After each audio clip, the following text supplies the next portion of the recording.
Habe ich schon so?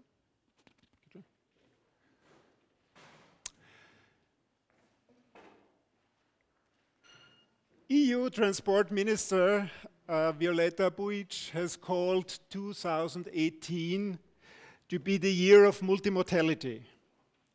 The idea is to promote the functioning of the transport sector as a fully integrated system. And of course, what she has also in mind is that these may contribute to the major goals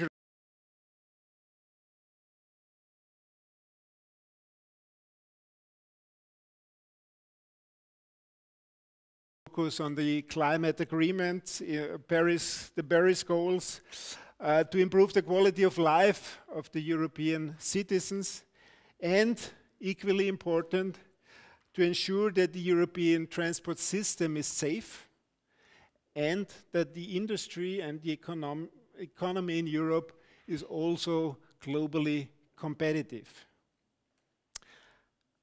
Another indication or another event which took place last week in Vienna was the Transport Research Arena, which brought 3,500 visitors to Vienna, discussing issues like digitalization, automation, and decarbonization of the transport system, which also confirms that these are the current key issues when asking how could a sustainable mobility for the 21st century across Europe look like. Welcome, ladies and gentlemen, to the NIAS lab here in Vienna, to this very nice location, and our expert forum on the future mobility and transport, which will, of course, also take this issue and discuss it together with you. My name is Manfred Mühlberger, and I have the pleasure to facilitate and to guide you through this event.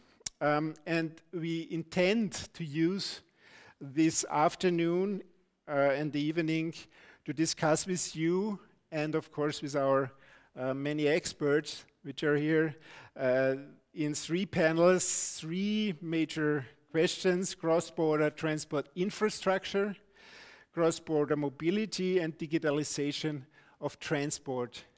We have reserved about 1 hour for each of these panels. Let's see how discussion goes on, and we, of course, invite you all not only to listen, but also to actively contribute to the discussion. We'll have breaks, of course, in between, as probably it's becoming hotter as many people are here. Again, invitation to all of you, of course, to participate, to ask questions, but also to give comments. Today's event is organized by the European Liberal Forum with the support of NIAS Lab, who has been organizing and was responsible to make the event happening here in Vienna, and the ALDE Party.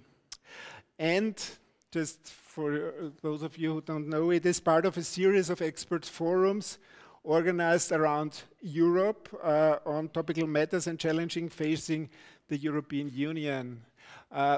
We have elections, EU elections, not far away, and these forums like these here on transport and mobility should serve as input for the ALDE Party to draft its manifesto for the 2019 elections for the European Parliament. For that, I would like now to ask 2 representatives of ALDE and the ELF to open our forum. First, Josef Lentsch, member of the board, and then Angelika Mlina, member of the European Parliament and ALDE Party as NIAS representative in Brussels. Josef, please.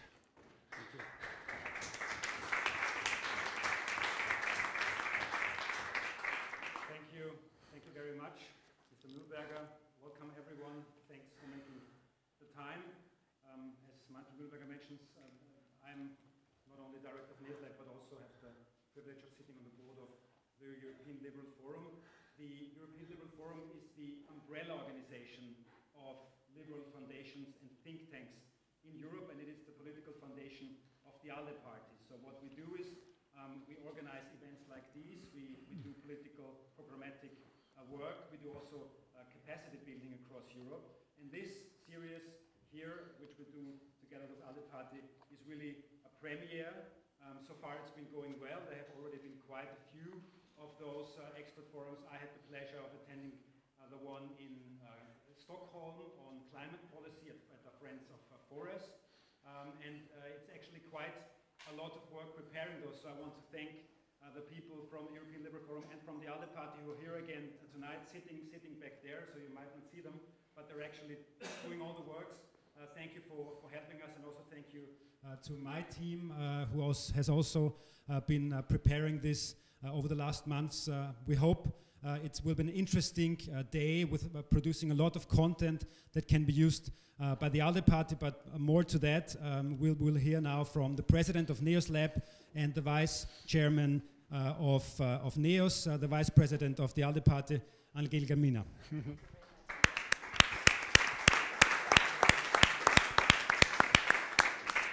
Thank you very much, Josef. Thank you very much, Mr. Mühlberger. You actually explained almost everything, so there's not very much from me left to be said, and I will not keep you very long from actually getting into the work.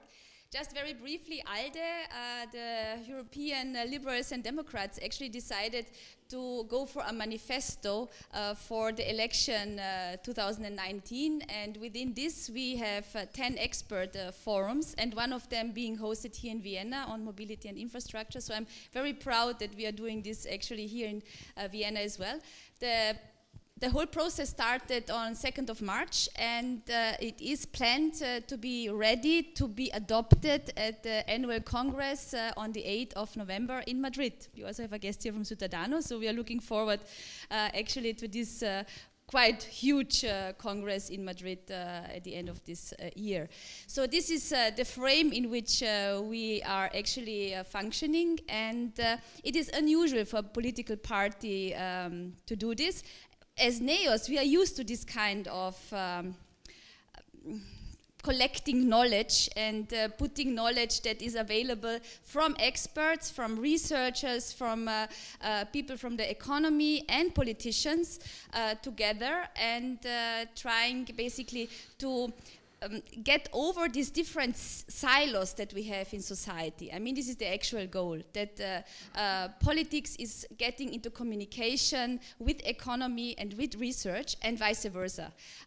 We see this on all levels, that this is something that we need to develop more. And this is such an attempt, and I'm very happy for our NEOS Lab that we are hosting this today with ELF and ALDE. And I'm particularly pleased that my dear colleague Gesine Meissner, an MEP from Germany, is here as well, because I know how difficult it is to travel. So thank you very much for being with us, since you are a real expert within ALDE, the ALDE group, in this topic as well.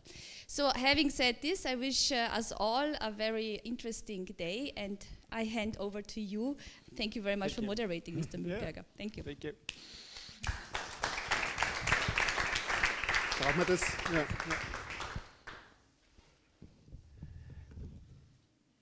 Ja. Yeah, transport, mobility is a huge and very challenging issue, and we start right into the discussion.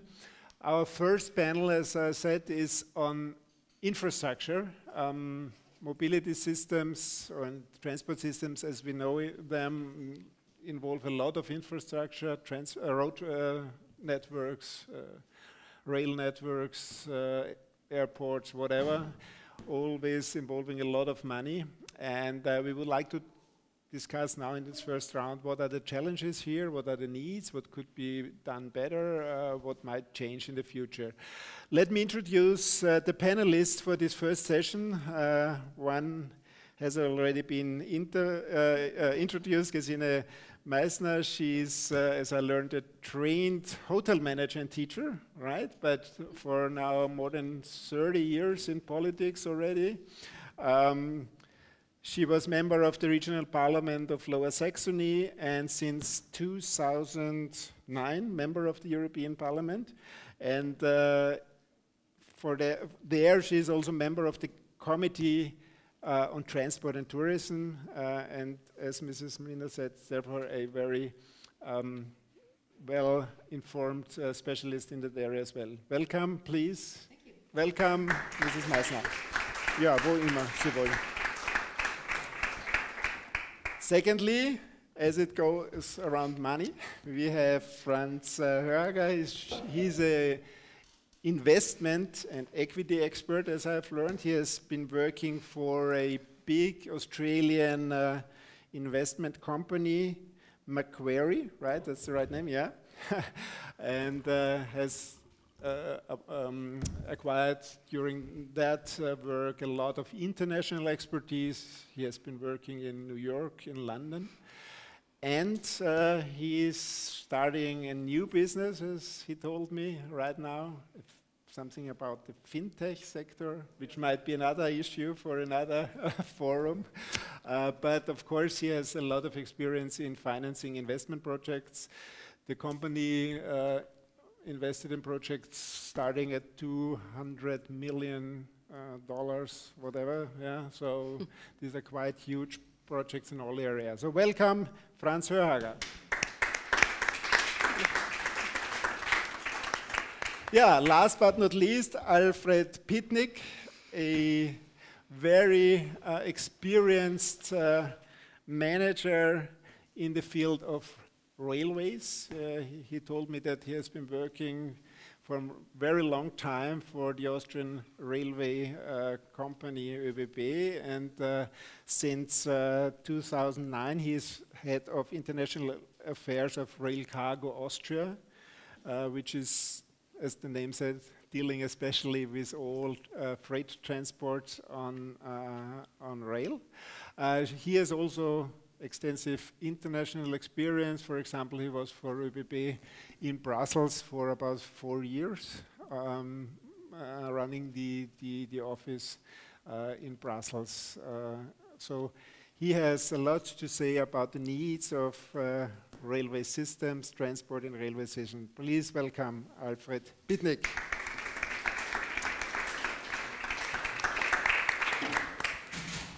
Yeah. Mobility and transport needs infrastructure.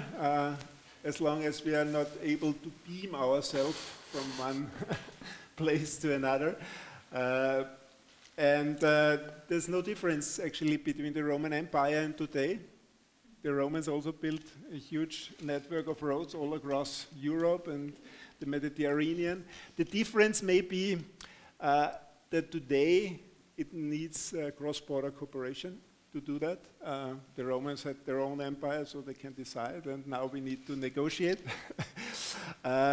Especially in the case of large-scale projects like trans-European networks, with all the problems associated, we know about it, acceptance, loss of sovereignty, things like that. And of course it needs a lot of money, as I already pointed out. Let's figure out, with that respect, Mrs. Meissner, as you have been involved since quite a while in what's going on the European level, if you reflect the project where the European Union, the Commission has been engaged in the last years, what are the projects which you think are on the right track? Where are the areas where future emphasis should be put on? What is your experience in that? Well, first of all, I want to stand up and to push a button and to visualize something. I hope it works. It doesn't. I see it here. It's a famous metro plan of the infrastructure of Europe. This one? Ah, okay. So, actually, I think that's what we are all talking about. Maybe I can shortly stand up, because I think this is absolutely a very good thing that we did in the European Union. 5 years ago, we discovered this metro plan. I love this, because it really shows that Europe is united, has to be united. It's, of course, it's not the metro. I just showed it in a school class, and the pupils asked me, hey, there will be a metro to Cecily, that's great. And it will, of course, not be a metro to Cecily. Yeah. But you see, all the metropoles, all the capitals of Europe are connected, all the main economic zones are connected. We have 9 different transport corridors going through Europe in different colors. Well, the NEOS pink color doesn't go through Vienna. I regret. Not yet. Vienna is here. Vienna is connected to 2 different corridors. They all are connected. And actually, maybe we can just leave it here because it shows so good what really is it all about. We need it urgently, and that's why I'm so proud of that. For a European internal market. What really keeps us together is mobility, free mobility for people, service and goods and money. Money doesn't take that much to train, but all the rest does. And this is very important. And actually when we created this 5 years ago in the European Commission, Parliament and Member States and decided on that, we decided as well on a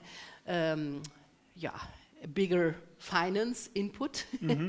Actually, it was proposed from the Commission and the Parliament agreed on 32 billion for the period from 2014 until 2020 for only the transport infrastructure.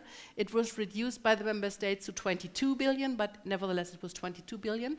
And we decided on the European level to finance especially in a higher percentage, up to 40% it comes from Europe, the cross-border links. And that is very important because member states usually they just finance until the border or maybe 2 kilometers before. I can maybe tell you a short story. When we decided on that, I got a phone call from Berlin. Then liberals had been in the government in Berlin, in Germany, and our state secretary told me, you have to vote against it. I said, why?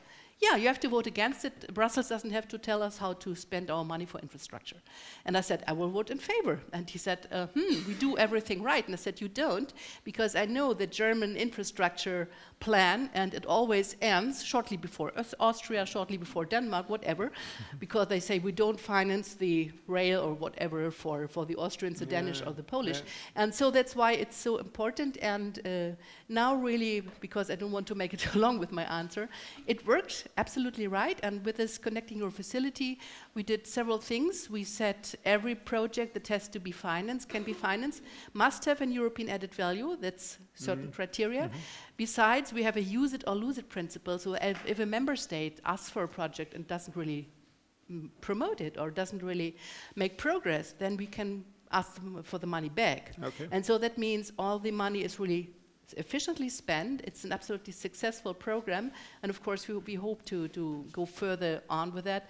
I talk about finances although the finance expert is setting just one short thing, and the European Investment Bank is involved as well, so because we thought it could be possible to have a leverage of the money and to have more private finances. It's more your business, and that doesn't work that well yet, but we have to look about how to improve it.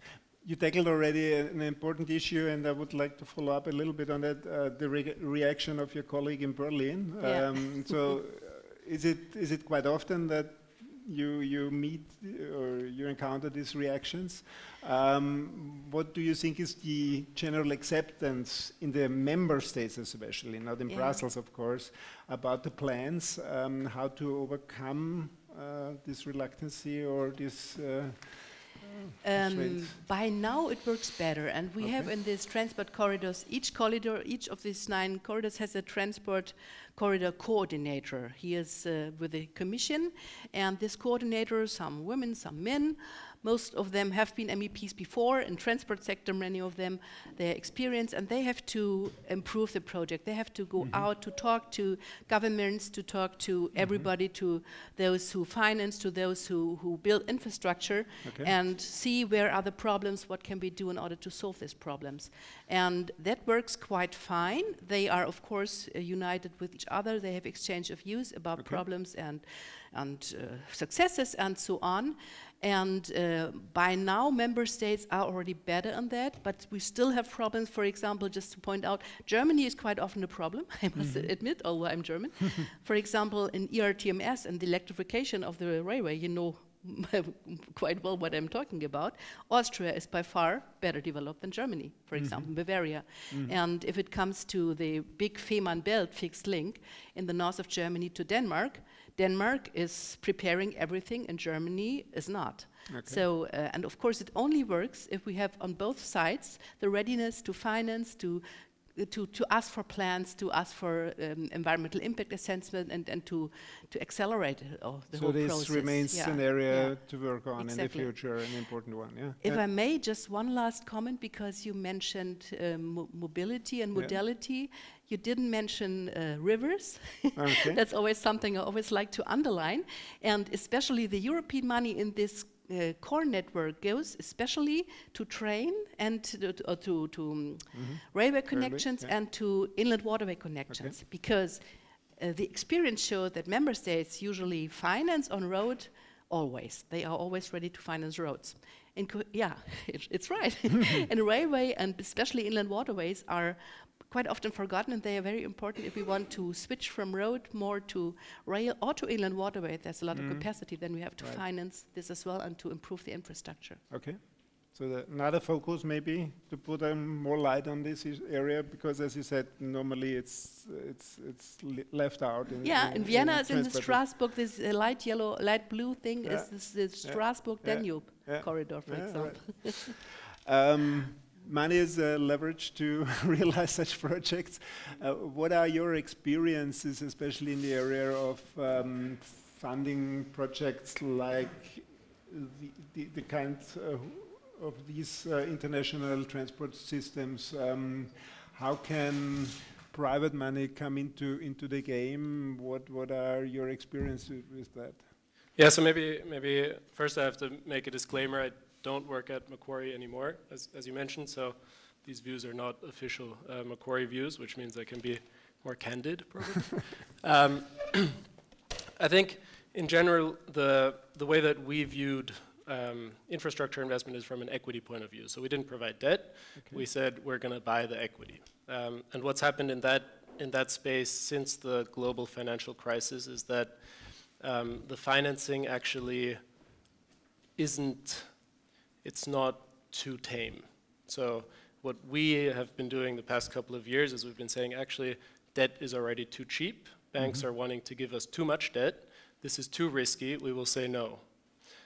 So I think one of the key things that's happening in the infrastructure equity markets is that they're maturing, and the players are saying, I want to make money, I want to view this as a risky investment, which it is, and I want to make sure that the regulatory framework gives my equity protection rather than just allowing me to load on a lot of leverage.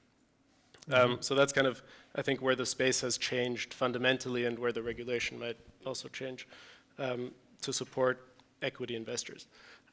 We never saw human transport systems that were cross-border. Or I never saw, but we also didn't own any. Had we, I think we wouldn't have cared very much. It would have been, say it's a toll road between Vienna and Bratislava. We look at Vienna and we look at Bratislava. We look at how the markets might interact, what the traffic forecasts might be. But we don't really care about whether it's 2 countries or 1 or 3. In fact, I think in many cases you would almost prefer to have 2 countries because they're checking against each other to make sure that the contracts that you signed at the beginning are being upheld. There is an example in the power space, so interconnectors with the UK, for example, were a very popular topic in the EU, where the UK has one set of rules, France has another set of rules, and we're happy because we receive those rules, we analyze each set of rules separately, and we can build an interconnector, no problem.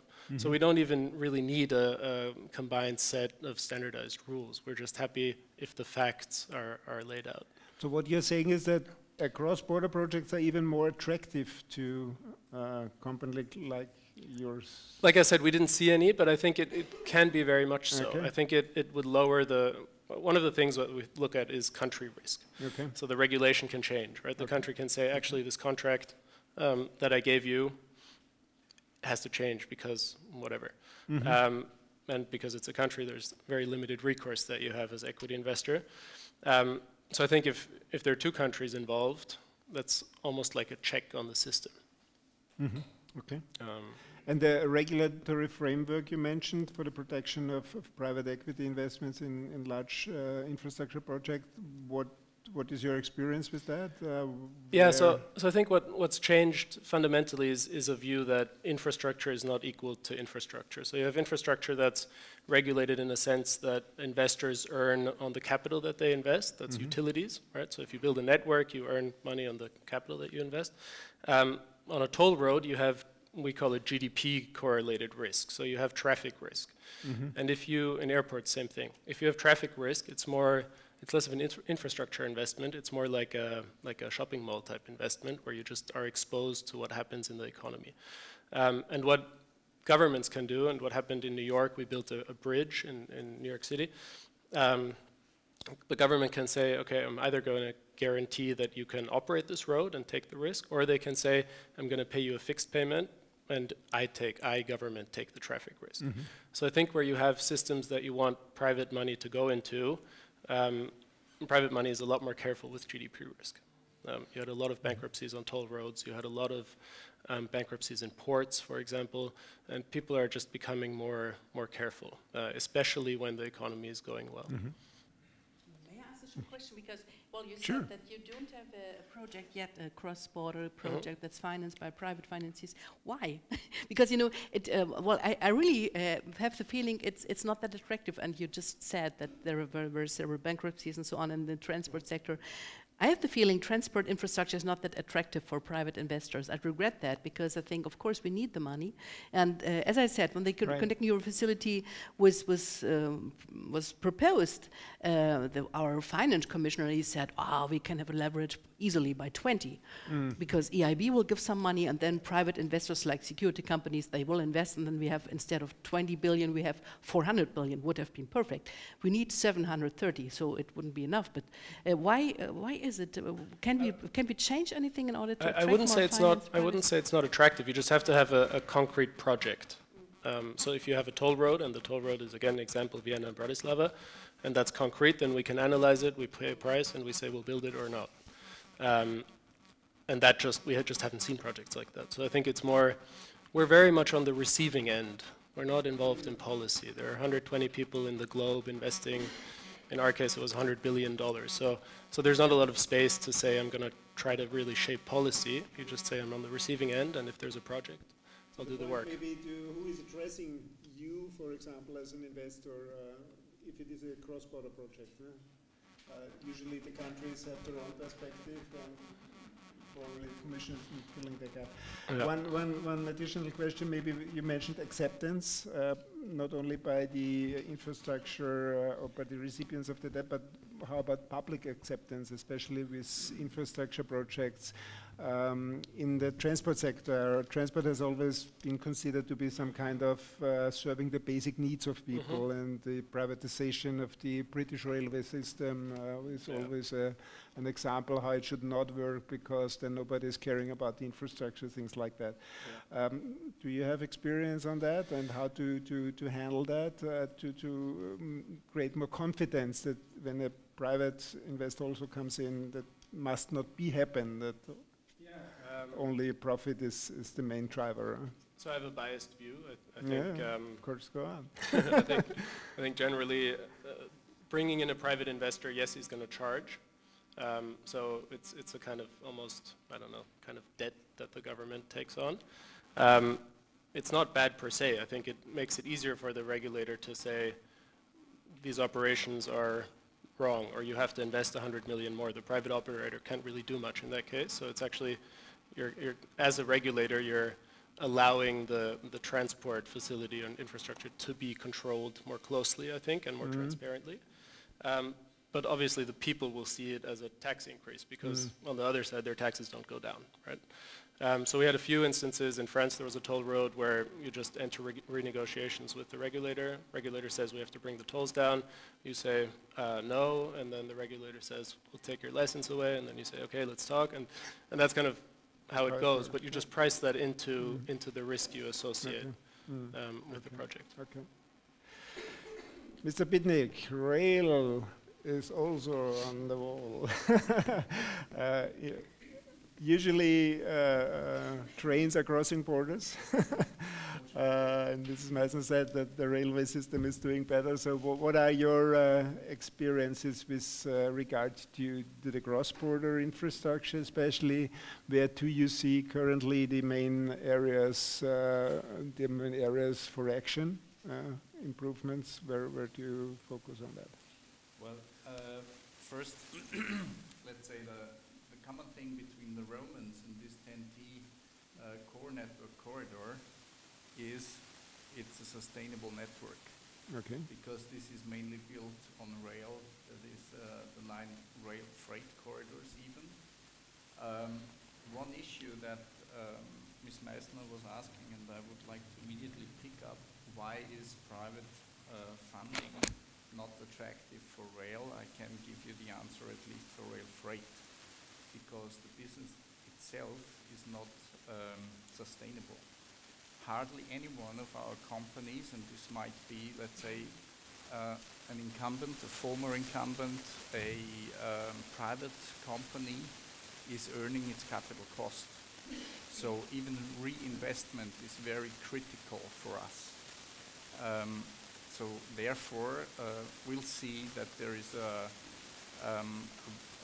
is no level playing field between other modes, and this might be the reason for the Commission to devote most of the money, if I'm not mistaken, roughly 3/4 of the 10T funds to rail and inland waterways, because there is no level playing field available today.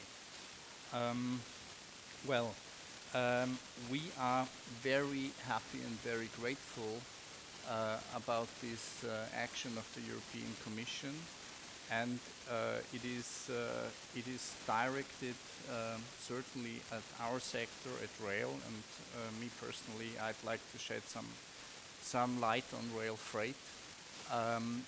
For us, we have always been going cross-border.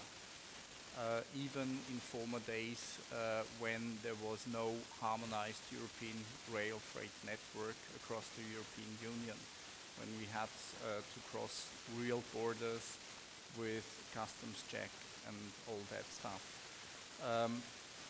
Talking about Rail Cargo Group, being an incumbent company belonging to ÖBB Group here in Austria, and being one of the major rail freight companies across Europe, more than 3/4 of our transportation is international. And we are coming from a system which was developed under monopoly structures, so meaning that the standards, technical parameters, and the business models were more or less considered natural monopolies. Nowadays, we have a high rate of competition in rail freight, and it's good like that. Why do you hear an incumbent saying that? For us, being the Austrian incumbent, we are now acting in 15 countries across Europe, and not only in Austria. So we are operating trains with own locomotives, with own freight cars, and with own staff. For example, in Bulgaria, in Romania, in Italy, in Slovenia, in Croatia, you name it. And this chance has been given by the opening of the market, and this is very valuable to us. So our customers are favoring goods transports on an international route, and we can go where our customer is, and we can satisfy them. The problem with satisfying our customers, though, is that the different rules and regulations in the countries still have stayed. So we have, it's not as easy for a freight train to pass through Europe than for a truck. For example, if a truck is going from somewhere in Istanbul to somewhere in Copenhagen, to take that example, the truck driver is not obliged to speak the language of the member state where it's driving in. whilst the locomotive driver is obliged to do it. The traffic rules for a locomotive driver are different from country to country. So there is no harmonized traffic rules. There is not even harmonized signaling. So imagine you are coming to a member state and you see some road signs. You don't have the least idea on what they might mean. Or let's say the regulation that in some country you would have to stop by green and go by red. This could happen. This is still this sounds freaky. No. The thing is that in rail we with liberalization going on for roughly, let's say, from the very first start, roughly 25 years, with the separation of infrastructure and the operating companies, the rules have still prevailed. And this is very urgent to change, and this is very, very important. We have another example, which was a perfect European and very good idea. It's called ERTMS, like Ms. Meissner said. Unfortunately, the system, which should be the harmonized European transport controlling system, is not a harmonized one, because it was implemented with many different dialects. So, for example, if our locomotive is going from Bulgaria to Düsseldorf running a container train, we have to have an own safety system for each and every country. And with ERTMS, we were promised to have a single system. Unfortunately, it doesn't work yet. So we still have those dialects in place, but we are working to harmonize the rules, and we also harmonize the technical specifications. But we need that rather quick, otherwise we will disappear as rail freight companies. That's why I just wanted to say something. Well, of course, that's something regarding rail. It was really very important to have this fourth railway package. Fourth railway package means always a package of certain legislations. In this case, we finished the fourth railway package, I think it was 2 years ago or so, so it's still not really implemented. And really it was the case that we had the feeling we have railway going through Europe, but in fact it was not possible because of different signaling, because of different technical details from the engines, and that we had theoretically a competition, but in practice, member states and the railway companies as well try to undermine this competition. For example, when the tunnel through the channel from France to UK was built, it was built in a way that the ICE, for example, from Germany couldn't go through technically. I don't know how it was made, but it was hindered that the German company could go there as well, because Deutsche Bahn is quite strong. So, and several things like that went on. And for example, we have different gauges. In North Spain, it's really ridiculous. We have 3 different kinds of gauges. So it's 1, 2, 3. And of course, it's logical. If a train comes, Gleisbreite. So the train can't go further. And this has to be improved. And besides, right now we have in this railway package the technical pillar, as we called it. That means up to now, now railways are kind of forced to really not have a unique engine, a unique locomotive. They can still look differently, but they have to be able to go through the electrified system all through Europe. And it shouldn't be possible that an infrastructure of one country, maybe Germany, will hinder a French locomotive to go in this infrastructure. That was done before. And that is now not possible anymore, but it's still not there. It's still in the implementation phase, and that's always something we have. Member states always have some time to improve that. And just yeah, if I may, just a very funny story about that. I think it was 4 years ago. We had an invitation. We transport people. I then had been the spokesperson for a long time for the ALDE for transport. And we had an invitation from Mr. Grube from Deutsche Bahn. He left now Deutsche Bahn, but then he was the boss. And we had an invitation of Mr. Pepi from SNCF, from France, for the same lunch. And so I'm always very direct. I had a phone call to Mr. Grube and Mr.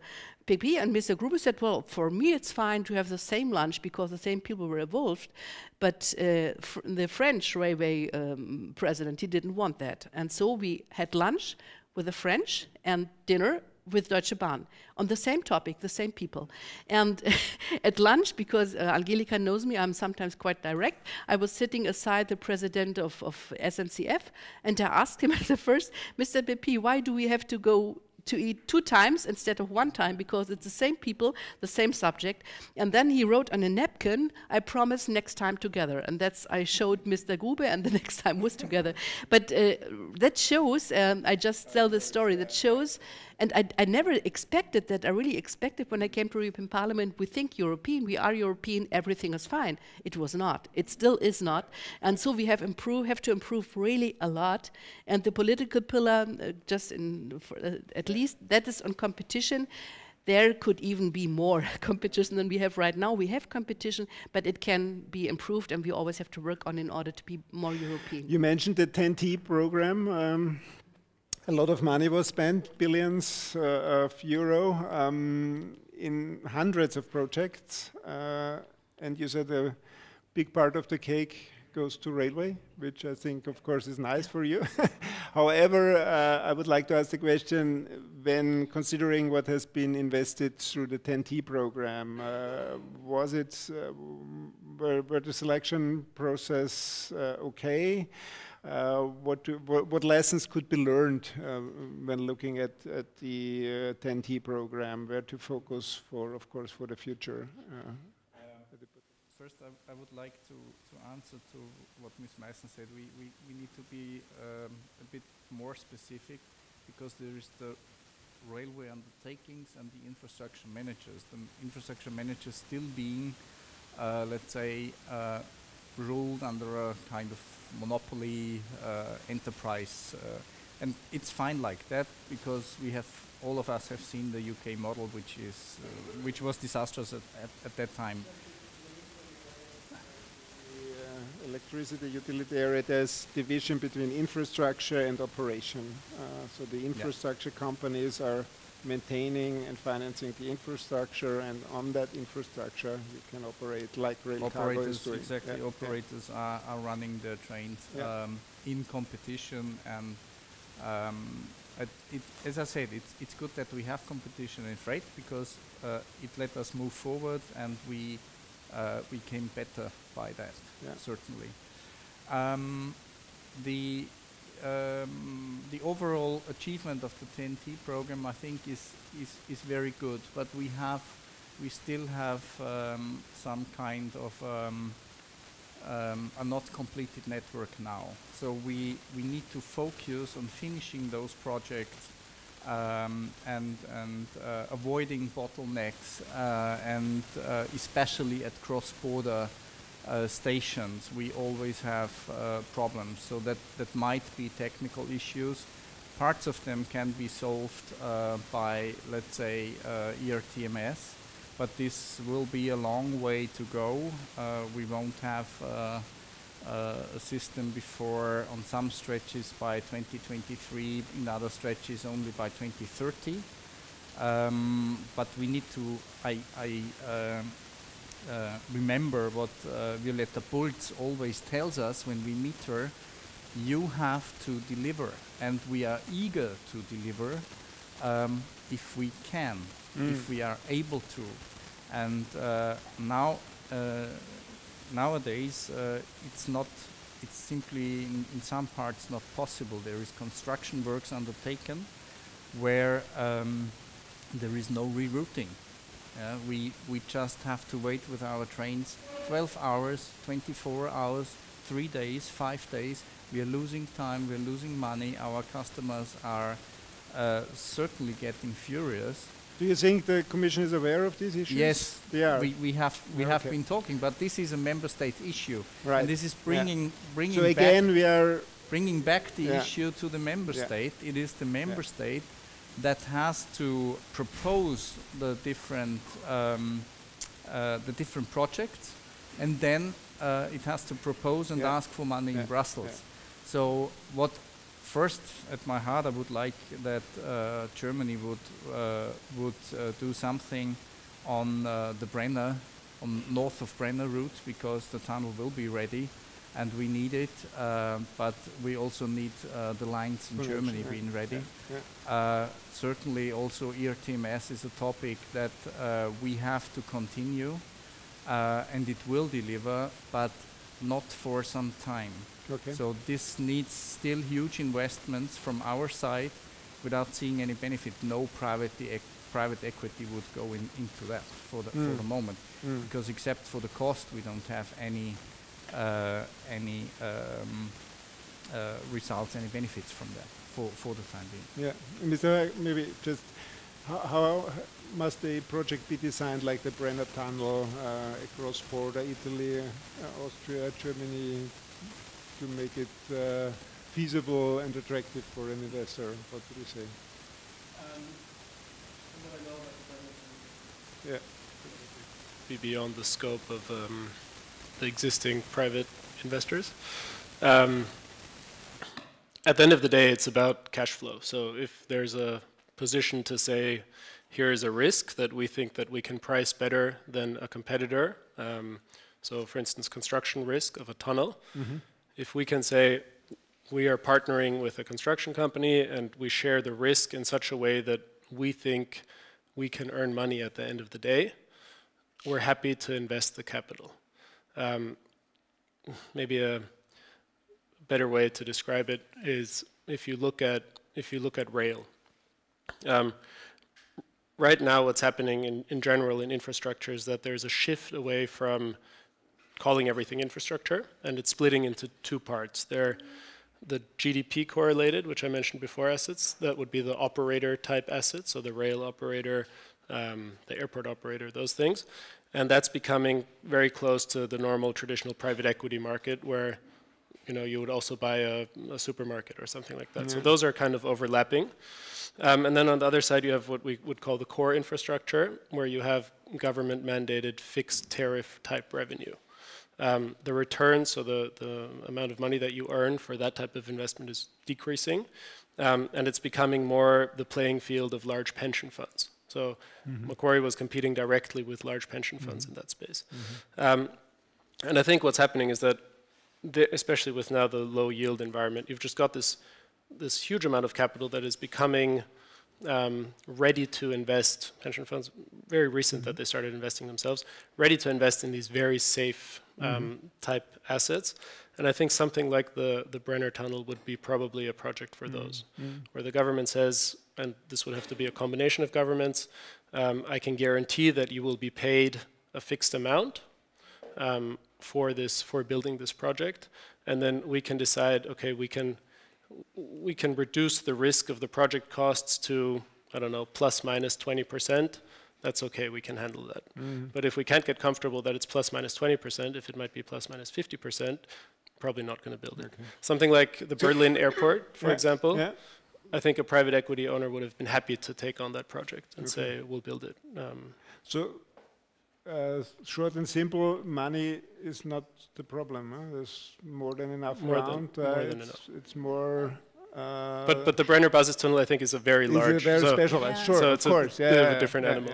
Okay. But isn't it the case that I had the feeling that investing in big railway projects, it's not that attractive for private finances? For example, Switzerland is quite far developed if it comes to rail. And they, at first, as far as I've heard, I have been there and looked at the Gotthard Tunnel project, and they told us that at first they tried to have private money as on board, and then they figured out for them it's not attractive enough, so they made it state-owned, and they looked for money by the people who really invested as well.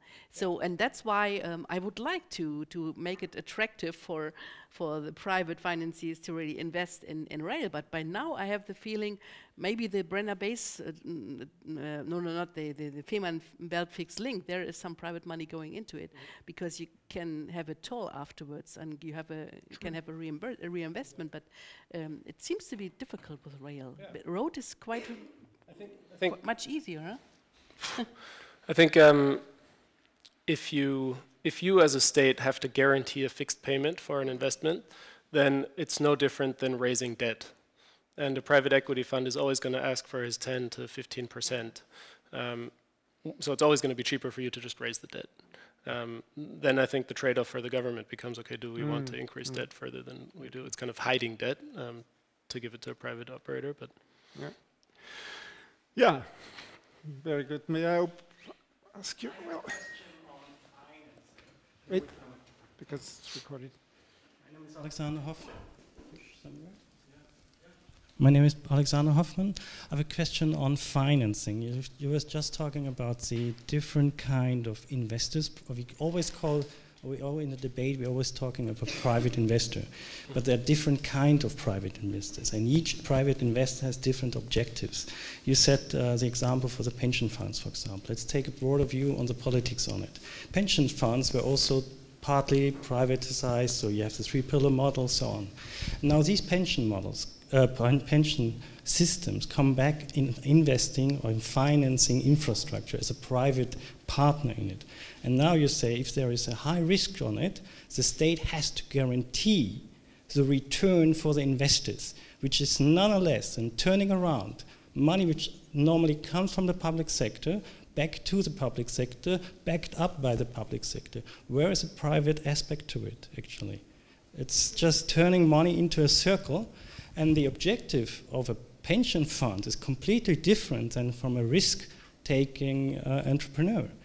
And therefore, I would like to open the discussions on PPP models, and that was, I think that's a big mistake was in the last 10 years, is that we were talking about PPP models, but we were not talking about the objective of the investors in that models. So that's one issue. The second issue is going to Ms. Meissner. You were talking about this package that is on its way and to reduce the barriers to entry from one country to the others on the legislative part as well as on the technical part. The question is, how long will it take, first of all, that this package is actually not only on the road but implemented? And secondly, how much time does actually the companies who are now on the competition side have time? Because if you have technical systems implemented, not just by European rule, is going to change. Because, for example, if you have different railroads in Spain, how long will it take that these are replaced? And who has the incentive to replace them? Because they have the monopolies on it. So I would like to have a short debate on that, please. Thank you. Yeah, would you like to, other contributions from the audience up to now? Or I can just short answer my part, because implementation phase, I really can't tell you exactly until when it has to be implemented. It's still ongoing. So it always, when we have a legislation and it was financed, I think it was finalized 2 or 3 years ago, then it's always some years that member states have time to make national legislation and to implement it. So it must be 2 or 3 years from now. I'm not quite sure. Maybe Mr. Pitnik knows better, because he is the one who has to implement it. Live with it, yeah. And to live with it. Yeah. Yeah, sure. So, the issue is that, for example, if you take the homologation of locomotives, putting that as an example, nowadays we probably might have heard a couple of weeks ago we introduced a new loco to the Austrian network. We are buying them for freight, which is quite fine, brand new thing. Nevertheless, if we go abroad to Germany, we have to homologate it there as well. We have to homologate it in Slovenia, we have to homologate it in Hungary, we have, you name the country. And this is a process that shall be ended by 2020, but then it only starts. So meaning from next year onwards, there will be a parallel process in place with the European Railway Agency. But what we fear as operators is that the process might not become shorter, and the process might become even more costly than it is today. So if you would like to set up a road transport company, you go to the bank, get a truck or a second one, you get a driver, and within 2 to 4 weeks you are on the road. Within railway, you are nowhere within 2 years. So that is also something that is definitely to our disadvantage, and that needs to be changed, and therefore we pushed and we welcome this fourth railway package, the technical sector especially, or the technical column as we call it, because there is still no harmonization across the network. And for example, on the assets you were talking about, like the gauge in Spain is 1522 millimeters. That is pretty much the same as the Russian one, or the White Russian, or whatever. You have to realize that an infrastructure like rail is developed for at least 80 to 100 and 120 years. So to replace that will take some time. Until then, we are just jumping on one leg. We are not running. We are not able to run. And this with let's say the life cycle of all the assets, our wagons, for example, are having a economical life cycle of 40 years. A truck is an economical life cycle of 3 to 5 years. May I interrupt you here? Yeah. Knowing the problems all very well, and knowing how Brussels work, I would like to put it in that way, like the legislative process, and the intention of addressing politicians through this forum, any clue of concrete actions, where to put the hold on, what could be really done, yeah? Besides saying it would be fine to have that, or it would be great to have that. Is there any possibility to influence really this process, or do we have to live with that it takes 3 years, 5 years from the initial period until it comes into force and then it's transformed? Or is there really a realistic opportunity that the Spanish are throwing out there, the railway system? It would be a huge investment for Spain. But let's say, I think there is lots of tiny steps which are not costing much money and making our life much more easy. That is and possible. how to happen?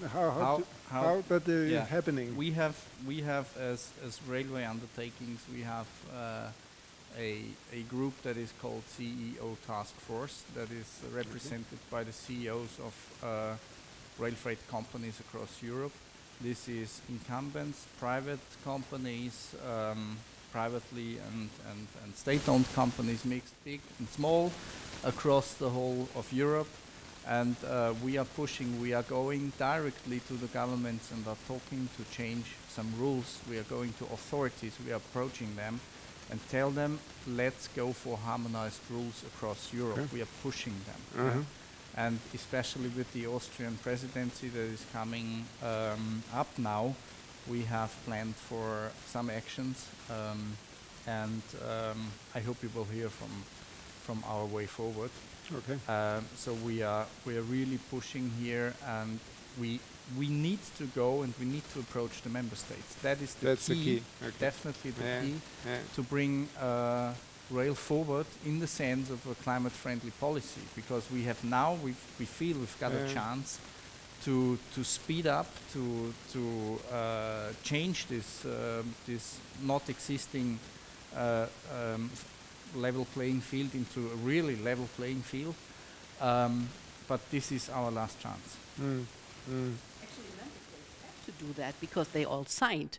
The problematic is if you have a European legislation, it's always that the Commission is on board, Sure. the Parliament is on But board. what The member can states you is on- do that- No, sorry, really. the member No, states sorry. are- But Yeah. we have to remind them, and the Commission has to remind them. That's really. I have the feeling sometimes transport ministers, for example, from the different member states, they all sign in Brussels. Then they go home and on their way back they forget what Yeah. they signed, kind of. And that's well, maybe not all of them, but that's really something we have to push forward, and that's why it's so How? important that railway companies in this case, and we as MEPs Yeah. as well, Yeah. make it ugly for governments and remind them, hey, you signed, you have to go forward and Any do that. possible new alliances, for example? That's, for example, while we are in alliance with the coordinators, as because I Okay. called about and talked about the coordinators. And by the way, there is as well a coordinator, especially for ERTMS. Karl Wink, he's doing that and convincing member states to go for the same ERTMS. Bavaria, for example, has ERTMS Light, so to say. It's not the same system as Austria. And so we have really to see, if we think European, whom can we contact in order to have a good network to come forward? To improve. Are member states financially rewarded if they are doing well in cross-border projects? They have European money. Should they? Yeah, they get European money, but usually as a member state, but not with regard to of course, realizing. we could think about cross-border having a project. award for a member state who is especially open for financing cross-border projects or something of that kind. Or the obligation to but do it in. Yeah. actually, what I'm so angry about, all the member states, all the ministers, all our premier ministers, and so on. They in Sunday speeches they say, "Hey, we are good Europeans," and if it comes to spare, so to say, then they kind of forget about it and think more nationalistic. And that is really something we have absolutely to overcome, especially if it comes to infrastructure. Infrastructure is the backbone for internal market, and if we don't think European in the infrastructure in transport, then we can forget about it. Okay. Yeah. Yeah. The financial question. Please, yes. I just want to answer briefly because I think there's a bit of a misconception. I would say pension funds are definitely private. So they're private individuals paying into their private pension, and these are the funds that are investing. So Canadian pension funds, Australian pension funds, they have tax benefits to invest, but otherwise I would see them as private capital. And I think that they're going to only get more involved, if anything, in kind of risky investments. If you look at what they do now, is they have less than 10% allocated to private equity and to infrastructure investments. That's only going to increase, I think. And then the second part is what does the private capital actually do? One huge part in construction projects is that project management type work. So I think it's a risk that shouldn't be underestimated, as Berlin Airport has kind of shown everyone. Had that been in private hands, I would bet a lot of money that would have been completed on time or even before and on budget, because you just can't afford to make a mistake when you're a private investor. And I think then the last part of why something like that project probably isn't attractive is just the size. If you think about private investment in infrastructure, it's really only 20 years old and on the scale that it's happening right now. And the largest, Macquarie is the largest by a factor of 2 private investor in infrastructure, and the largest deal we could do is including debt up to 10 billion. But then if you have construction risk in that deal, and you're doing a $10 billion deal, and that blows up, then your fund has blown up and you can't raise another fund. So then you go bankrupt. So I think the industry just has to mature a little further for that scale to really be manageable. Okay. Yes, please. Yes, I have a question especially to Mrs. Meissner. We heard for some member states there's not so much motivation to do investments in infrastructure. What do you think in this context of the Chinese activities on transport infrastructure? Can that be a new kind of motivation? Because as we all know, there's nothing more motivating than pressure from outside. Do you think that may work under quite an ironic way, or A general comment, please, on the Chinese activities. Of course, it's kind of a motivation. Well, they do not play with the same tools. They are not hindered by democracy, so to say. Don't understand me wrong. I'm absolutely in favor of democracy, but Chinese just can go forward in a very quick manner. They just plan and finance, and then it's there. And of course, some European countries are now scared of Chinese improvement and consider to have a better European network. Especially the East European countries are very open for finance for the Chinese projects because the new Silk Route, for example, could be a business case for Bulgaria, for Slovenia, for some other countries who really are very open to look what is happening over there, and that should be a motivation, and that can be a motivation. Let's see what the outcome will be in future. Is there an actual discussion a current discussion in the Houses of Parliament in Brussels about? Of course, we discuss about it a lot, and we even have several meetings, lunch meeting, dinner meetings on special the Caspic Lake and so on a special infrastructure investment from the Chinese side. And as I said, some European countries are absolutely open for that and say we have to see how we can make trade with other countries, and why not China? Why not Asia? And if other works don't function that easy, or are maybe to endure longer. Sometimes it takes more time to go by ship, for example, than if it's ready by train through China. Then of course they are open for that. Yeah.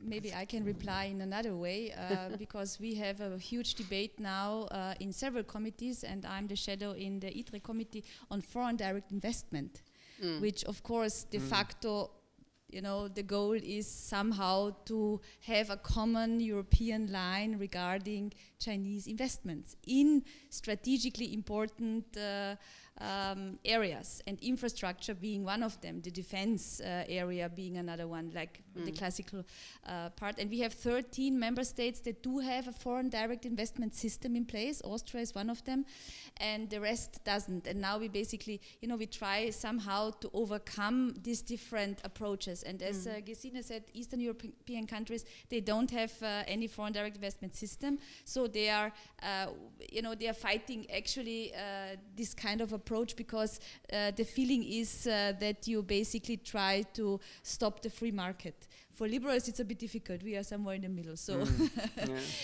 but it will be interesting to see what will actually be the result of it. The leading committee is the Committee for Internal Market, but there are several committees that are focusing on this, and we already finished our opinion, and I mean, the goal is quite clear. Of course, it's not named like this, but this is it. Same goes, for example, for the Baltic states. The Baltic states and Russian investment, for example. Russia tries to be attractive for Baltic states, more attractive than Europe. Baltic states are now only, since a couple of months, connected by rail through the rest of European Union. Before, there had not been any connection. Always they had been connected to Russia. That's why they will always need two different kind of gauges. The Russian will not change their gauge. If they want to have transport over there, they have to invest into different systems. Yeah, as time is running out, want to close the session with a final question, a short comment, please, with regard to the future Liberal MEPs and the European Parliament after the election. What would be what should be the message for them from your point of view with regard to mobility infrastructure? In exchange of goods is, let's say, a daily need for all of us, and exchanging also outside the European Union, the message I'd send were make rail freight as easy as running a truck across Europe. Yeah, good. Okay, thank you. Mr. Hoerager, what, from your point of view, from the investor's perspective or the private equity? I think one thing that would be very interesting is to allow European pension funds to make direct investments. In Austria, it's not possible to unlock more local capital. And Mrs. Meissner, what will you take on as you are already member of Parliament? I would say think European and make people aware that infrastructure is absolutely core for mobility of persons and for freight. And besides, think that civil society must be always in place and informed if there is an infrastructure project ongoing, because otherwise they will protest. If they are on board and know that's for themselves a good thing to do, they will be ready. Thank you very much. Yeah, thank you.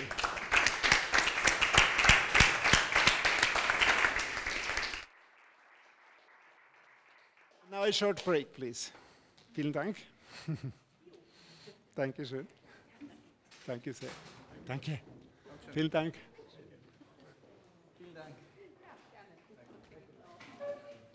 So.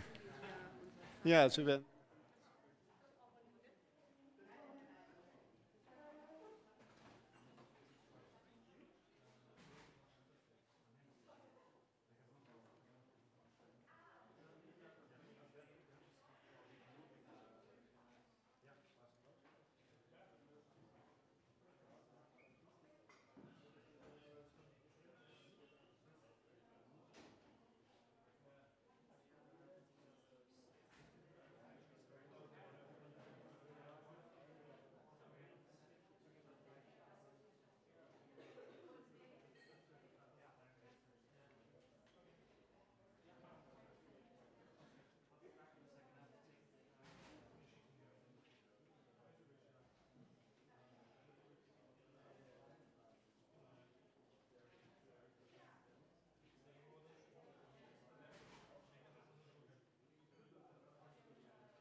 Nehmen Sie noch Platz in Saal, kurz? Oder Sie können gleich da. Ja, Sie können auch gleich da sitzen. Jetzt sind wir zeitlich so knapp. Ja. So, bitte Platz nehmen. Take your seats, please. We continue.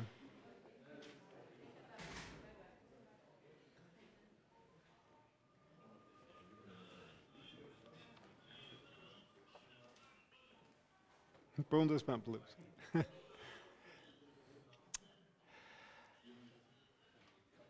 Okay, welcome back. We switch now to another issue connected with mobility and transport. As with regard to the four freedoms of the European Union, of course, it is very easy now to travel through Europe. Not especially now, but it has been at least some years ago, with, especially in the Schengen area. However, the question is, and this comes to the core issue of this session, is how to secure on one hand the freedom to move around Europe and to protect consumer rights with regard to transport operators, transport systems. There has been a lot of issues through the last year, through the last months. Dieselgate is one question, massive cancellation in flights in 2017, where you can see there is room for action and area to improve. Because, as I said, unlocking the potential of free movement on the one hand and protecting consumer rights on the other. And to discuss these issues, I have experts here on the panel, which I would like shortly to introduce to you. On the far left from, or far right from your side, not politically, only with regard to the chair, placement of the chair, Professor Elmar Fürst. He has studied economics at the Vienna University of Economics and Business. There he is still working now also, or again. He is associate professor at the Institute for Transport and Logistics. Before that, I learned you have been working for Statistics Austria, also in the area of transport, so he has extensive experience in that. But secondly, he is also president of the association supporting the blind and the visually impaired. So from that regard, point of view, is also looking at transport systems, how they deal with people who are visually impaired and not able to use the things like others are doing it, and how that may have implications on the design on that. In the middle, Andreas Cernetz, same university, I think. Studied as economics, worked as a consultant. I learned for well-known international consulting companies quite a while. And you also experienced founder startups in the internet, some internet companies successfully started in the last years, and especially interesting for us, you are now CEO of Fairplane, which claim flight delay compensation for customers, and of course, right in the middle of customer rights protection. And last but not least, Bart Vink from the Netherlands, right? Consultants and headhunter, I've read about. Your description is a focus on information technology and politically active, of course. At D66, right? There's a Dutch internationally minded Liberal Democratic Party, member of the City Council in Amsterdam. You used to be, okay. And board member of a Dutch think tank on mobility and spatial development. Yeah, welcome, and let's go into the discussion. Consumer rights. Let's start up with a warming up, so to say. What is your experience with the protection of consumer rights, especially in the area of mobility? What is your touch point, so to say? And how would you say is the current performance of the EU in that area? Well, I'm not sure whether it's about consumers specifically, but it is about citizens. Yeah. And citizens are more able to cross borders than they used to be. You already mentioned that. But on the other hand, there are still a lot of limitations. And those limitations are not only because of the physical infrastructure that is missing sometimes, not only because of the fact that locomotives cannot cross the border from Germany to Holland. They still cannot. And there are still problems in crossing the border to Belgium and to France. I will not elaborate on that, but there are still a lot of limitations in physical terms. But actually the more important limitations in my point of view are about governance and about institutional things, which are not physically. For example, the healthcare system. It's not the first thing you will think about, but the healthcare system in the Netherlands is a national system. And there are contracts made with insurance companies. So if you are living on the border next to the city of Aachen, which is Germany, you are not able to go to the hospital over there because there is no contract. So there has to be a specific deal to make it possible for people living next to that hospital to go there and use those services. Mm. The same goes for people living in the southwest of the Netherlands wanting to go to the closest hospital in Antwerp, in Ghent, whatever. They cannot. So there have to be specific arrangements to be able to cross the border and to use the opportunities on the other side of the border. That's one of the things which is hindering citizens, which is hindering consumers, and this is only one example. Mm-hmm. Okay. And there are many more of those. Sure, of course, yeah. So there's still, and then I will give the floor to others, there still is a lot to be done to create this single European market for people, where people can benefit from those borderless European Union, which is not there at the moment. Mm-hmm. And this example I gave on the healthcare system did not exist 10 years ago, but we changed the system on a national basis. Mm-hmm. We cannot exchange data because the way they collect data in Germany and Belgium is different. So if I want to make a map or I ask people, can you make a map with specific data which can help the unemployment body to try and help people to find jobs on the other side of the border, the first problem is on data because they collect them differently. And you can mention lots of different institutional differences that make crossing borders difficult for consumers and for citizens. And the reason for that is probably, as we have heard it in the session before, the national perspective still is much stronger than the European one, right? It is. It is. It is, and that is very detrimental and works negative for people. Yeah. Okay. Mr. Seretz, what was the reason to found Fair Play? The reason to found Fair Play was the enormous gap between the European law, between European regulations which protect consumer rights on the highest level all over the world, and the fact that it's not possible for the consumer to get his rights and to claim his compensation. And here, again, what you said, I have to totally agree that we are operating two systems at the moment. One is the pan-European view of the European Parliament, and we make very strong and effective laws all over Europe. And the second view is the national view we seen by all governments. They do massively support national companies and their interests, and via the council and also the commission with a lot of lobbyists in Brussels, these interests come back to the pan-European view. And this view is not the same on national level like on pan-European level. So the regulation they did, 2004, was for the regulation we're working on. It's regulation for flight delays, flight cancellation, rebookings, and all this stuff. This was a nice regulation, but it was not possible to enforce your rights over Europe because national courts and for mostly the companies did not accept all these claims. And where do you come in now?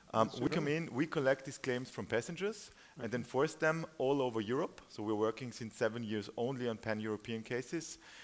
We enforce the compensation payments in all different jurisdictions and all different courts. And this only on a success fee base. Like if we're not successful, the consumer has to pay nothing. If we are successful, we take about 24%. And how does the business develop? It's growing. It's growing enormously every year because companies try to get more and more market share. They make flights more and more cheaper and cheaper. But by offering cheap flights, they cannot be compliant by law anymore because it doesn't make any sense or doesn't make any money. And also during the last year, the bankruptcy of a couple of airlines in UK, in Germany, in Austria, as we all seen, also affected the market a lot. And a lot of customers lost a lot of money because there is no European regulation on airline bankruptcy cases at the moment. How long does it usually take until I can get the compensation? It depends on the compliance of an airline. Even if it's a very plain vanilla case, like a technical defect on an aircraft, where it's completely 100% sure that the airline has to pay, it still takes up to 6 to 9 months if airlines like Ryanair, EasyJet avoid to pay and go the first instance, second instance at court, and court to appeal, whatever. It will take up to 9 months. But of course, there are other airlines who are very compliant by law, and it takes 2.5 weeks. Okay. How easy is it for me as a customer to access these complaints claiming systems? So are they designed to hinder? Of course. This makes up our business model. Right. We just come into the game because we make an easy and convenient way of claiming, because all the airlines offer only one very complicated way via their website. You have to type in the, 16-digit number of your small boarding card, which you mostly missed somewhere after the flight and you don't know. And then you have to wait another week, and then you get another email where you have to send in some paper documents and stuff like this. They are designed that customers get frustrated and stop claiming. I know only one single case where the national enforcement bodies, which were installed by the European Commission to help customers to enforce their rights in the European countries, did punish an airline to pay a fine. They never ever did it again. So even if you prove, here we have 150 cases of this airline of last month, they didn't pay out, they refused to pay out, then we went to court and was clear they had to pay, and here is the decision, they will never interfere and interact. Because they have to work so much with these airlines together for landing rights, slots, whatever, aircraft leasing, and so on. So they don't want to interfere in their cooperation level with these consumer claims. Professor Fürst, how is your experience, especially with consumer rights, especially for handicapped people? What do you think is their position in the mobility and transport system? How would you see the current situation with your experience on the one hand as a mobility expert and as someone who is also working with these people? I would say it's pretty much the same, or even worse, as we have heard it for the case of delays. There are also rights for people with reduced mobility in force. There are some regulations, and they work, but we have often seen in practice that it is very, very difficult, particularly for those people who really have substantial impairments, meaning that they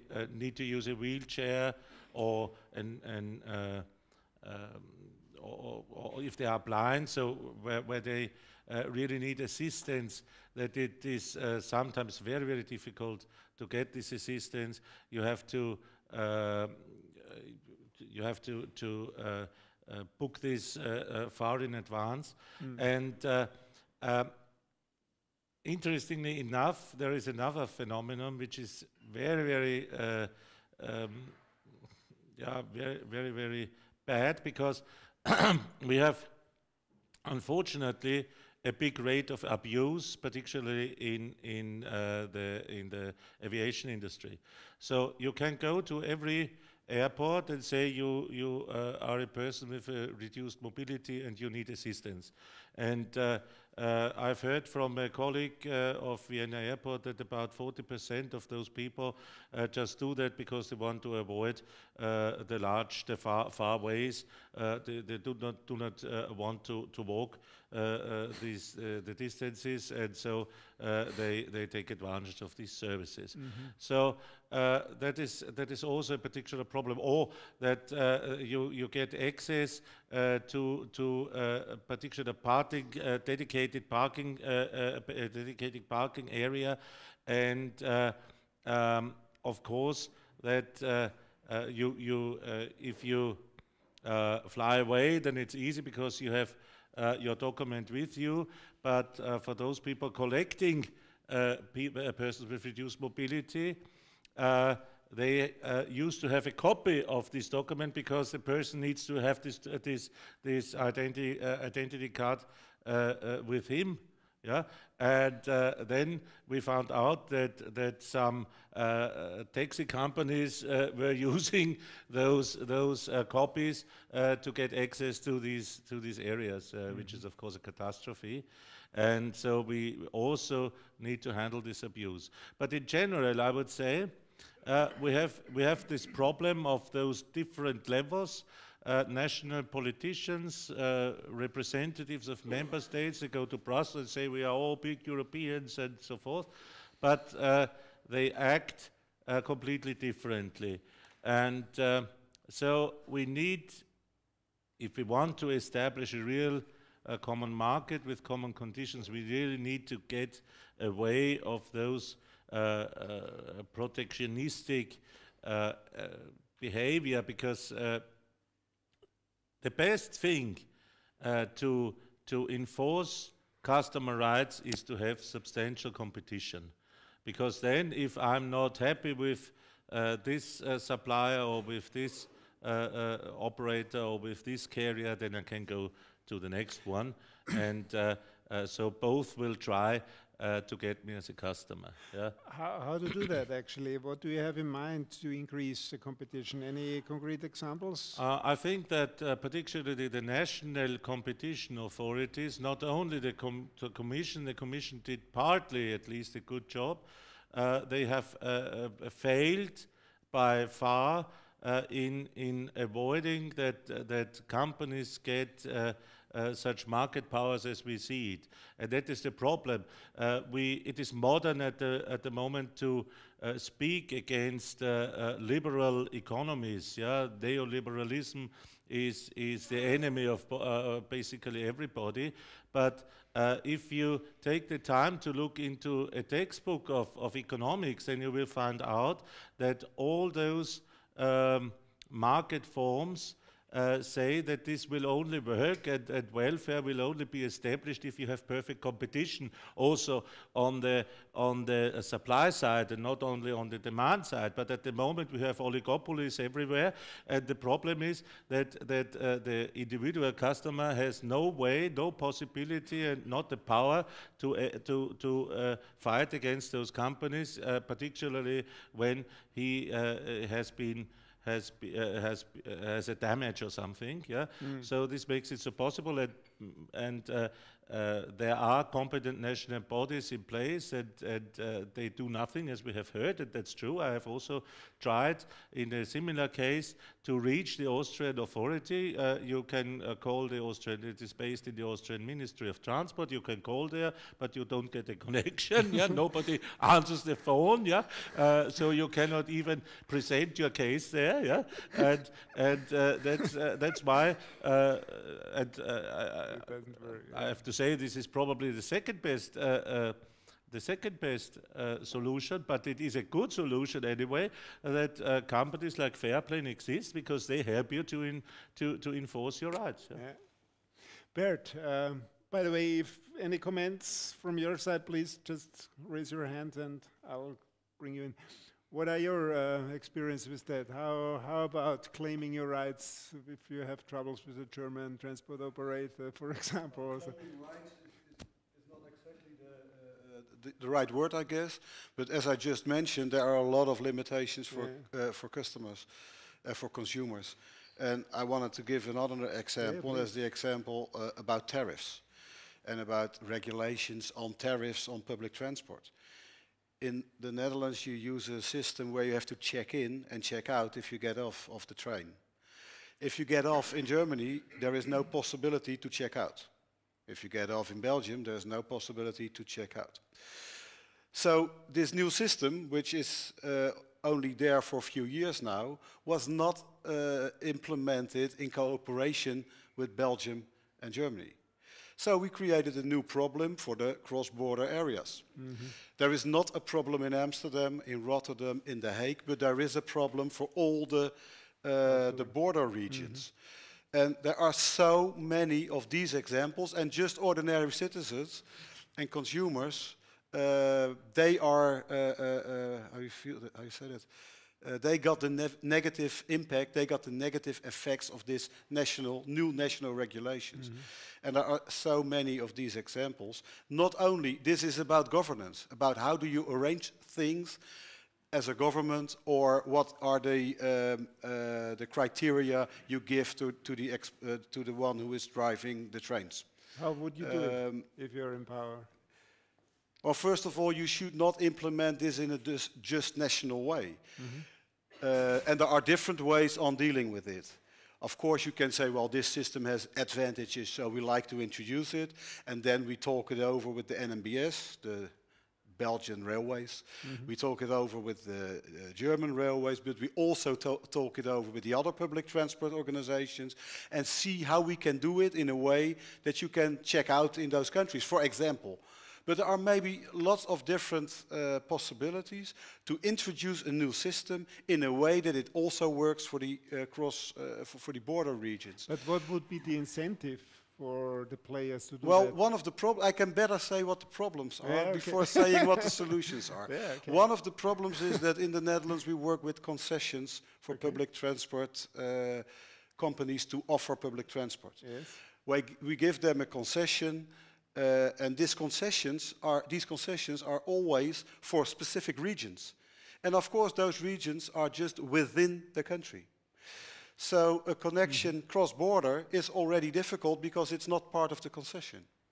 Why are we creating only concessions that are limited to the Netherlands? And the same goes, although they are not working with concessions, they do the same in Belgium and in Germany. But you can give lots of examples like these, also for cars. Car sharing is one of the new things which is important. Car sharing, if you look at the largest car sharing company in the Netherlands, it is also operating in England and in Germany, but still if I got a tank new fuel, I got to do it within the Netherlands, otherwise I have to do a lot of paperwork to get the money back.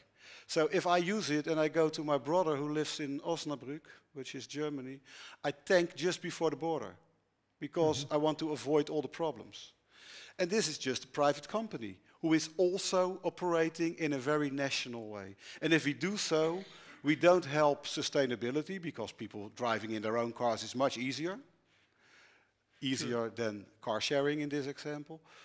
We are not using the trains, or less than we could use them, or we have to invest as governments lots of money. For example, to create a different track. We got a specific track from Paris to Amsterdam, which has a different voltage than the normal Dutch tracks. It's a different track. Otherwise, the French train could not run to Amsterdam. So, and that costs a lot of money extra. So we make it very difficult for ourselves, and consumers are not benefiting from the problems we create. So we should try, and I think if this ALDE Party should make it part of their manifesto to try and really try to solve those differences between all those countries, which are still there, and which are sometimes even more there than they used to be. So think when you try and implement a new system, try and talk it over with your neighbors. And we are not doing that. And I think the other way around, also in Germany, they are not talking things over with the countries next to them. They just implement the thing which is necessary for them, creating problems for the people. Sorry, as I'm solution-oriented a bit at least. If you take all these problems you identified, which one would be one of those where you could say this would be rather easy to solve, or to start with, to have an early success story? What would be easy if we create the opportunity for cross-border concessions.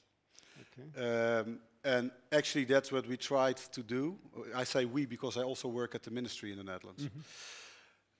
Just talk it over with, in this example, North Rhine-Westphalia, try to create one cross-border concession for public transport. If we together make the criteria right, then someone can offer, can do an assignment for this concession. Mm-hmm. But you have to offer the opportunity, and then people will benefit from it. An all-service train from Arnhem to Cologne could not run until a year ago. It just could not, because we didn't make it possible. Mm-hmm. Now we made it possible, and there is now one private company who offers it. Yeah. So create those opportunities, do it together as different governments, try and create the right criteria from a cross-border way of thinking. And that's the mindset. Change your mindset. Yeah. And if you don't do so, then there are no problems solved. I mean, we have similar problems in Austria, even inside the country, between the different Bundesländer. Okay, okay. So crossing the border between Vienna and Lower Austria, for example, the public transport. Oh, that's even worse then. But maybe I wasn't aware of that. Maybe the same mindset. Mrs. Ernest, are you planning to extend your operations, not only planes, but probably also other means of transport, or do you have experiences there? Yes, we do. Of course, other means of transport like train or buses, it's quite difficult because the compensation amounts are so small, and you cannot work with it because passengers are not so interested in a couple of euros getting back, and you have to do a lot of paperwork.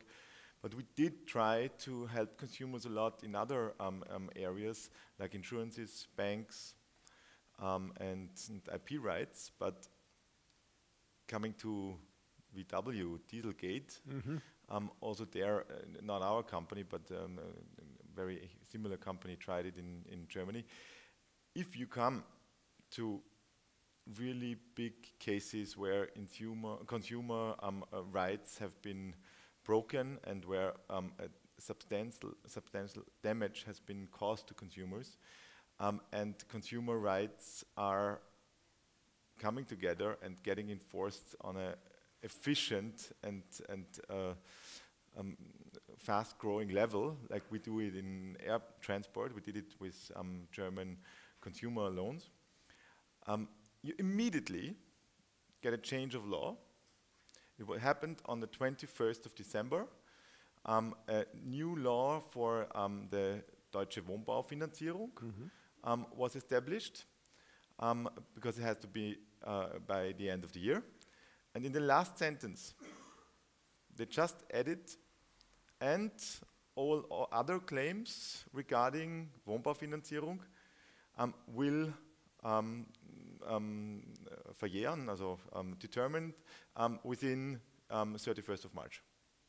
Nobody knew it, not even Stiftung Warentest, not the European Verbraucherzentrale, nobody. And they just read it and said, this is new.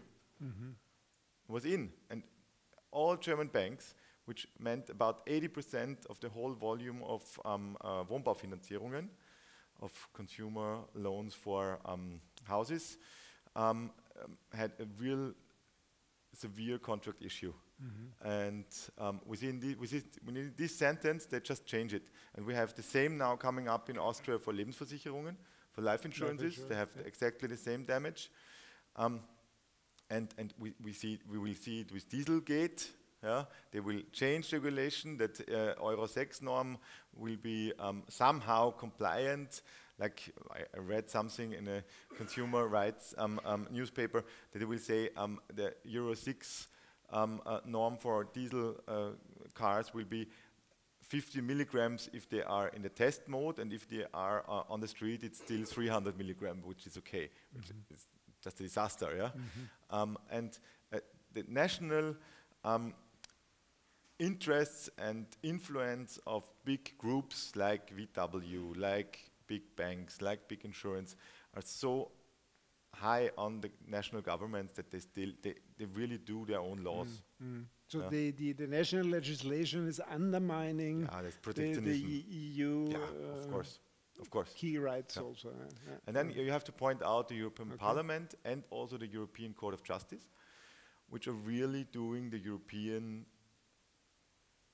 plan, the pan-European view, the consumer protection view, and you get decisions out of the European Court of Justice which nobody believes that they dare to do, but they do. And they say, consumer protection, one of the most important issues, and we will keep it like this. Huh? So this is the strategy, to work against this national... forget the national high courts. They will always decide within the industry. You have to go to European Court of Justice, and this is just possible if you have transborder contracts, or for some consumer cases also. They now make a blacklist for all AGB clauseln. And when these consumer rights are broken, you can also go to the European Court of Justice, because they realized that the national courts are deciding within the industry and not within the consumer. So for the politicians, this would be strengthening the European Court of Justice as far as possible, and especially also with the perspective of and I think for the consumer rights, the European Union should continue to take more power to Brussels, to the European Court of Justice, to the Parliament, and less power to the national courts and governments, because they are working for the next election, for the industry, which are where they're funded from, and on national level. Mr. Fürst, what is your opinion on these issues, like Bert raised it with this cross-border problems in realizing a real free movement of people? I agree in what my colleague said, and I can bring it down to a particular example. If you have some kind of disabilities, for instance, if you are blind, you are entitled to have an accompanying person with you if you buy a ticket from Austrian Federal Railways. Yeah, and this also holds true for tickets which you buy for foreign destinations. So if you go from Vienna, for instance, to Munich or to Budapest, then you are also entitled to have a person with you which can help you and assist you to get to your destination. And it holds also true if you buy a ticket from Austrian Federal Railways, because their ticket rules are like that. If I buy, for instance, a ticket from Berlin to Hanover, yeah, so there I can have a so-called null price ticket, which is free of charge for a second person, but it's a valid travel document which I can use for taking a second person with me. And but this only holds true if I buy the ticket within Austria. Yeah. So if I go to German railways, yeah, and want to have the same, they say no. They do not accept an Austrian identity card of a person with reduced mobility, and they will not give me a free ticket for a second person. And I think this is a very, it's restricted to only a few people, of course, but from my point of view, this could be a case where the European Community law is broken. On the other hand, if a German person with a so-called B in his identity card comes to Austria, Austrian Federal Railways will sell him or will give him a second ticket. Yeah. So I would say in this very restricted and particular field, but this is probably an example for different and similar cases and larger cases. I think we need to establish European standards which have to be fulfilled everywhere in Europe. And if you have such a standard, then which is valid throughout Europe, then you will just by this make it easier for people to move around. Yeah? So I'm working for the I'm waiting for the European Disability Act to get in force, and I'm also waiting for some sort of mobility card, European mobility card, entitling those people. It's not so many. Yeah, it's a problem of just a few, but maybe this is a problem because it's they do not play a role in elections, maybe, or not such a big role or not a sufficient role. Yeah. We need to get forward on this, and also on ticketing standards. And you will, I think, if we talk about autonomous driving, yeah, we will because there is huge amounts of money in there, and this is really something which will get in place, yeah, and those. OEMs, those car manufacturers, yeah, they will do what they can in order to get standards, yeah, because they want to sell their cars in this way, yeah. So here, if you have standards, it gets back a little bit to infrastructure. If you have standards for the infrastructure and how those cars have to work, then you can take such a car and drive everywhere, basically. And why can we? Why do we need? Are we unable to manage to establish such standards in different domains? So that is because probably there is a strong lobby. Of course, the OEMs have the market all around Europe. The Staatswerke Aachen, for example, only in their city area. Yeah, that might be the difference. And so the question is, you want to comment on that? I would suggest that they make a consumer rights or competition, or even for people with reduced mobility ministry, where you can complain about national decisions and national laws which have been established, because then you take it to another level. They will not think about only Germany or France or Italy. They will think in the pan-European view, and this is especially important for small countries like us, because we don't have this protectionism in our government. May I just add one sentence? I think this could be a perfect chance for the European Union to get back its a better position for the people. Yeah? Because at the moment they seem to care only about shower heads and vacuum cleaners and yeah, and lights and so forth, yeah.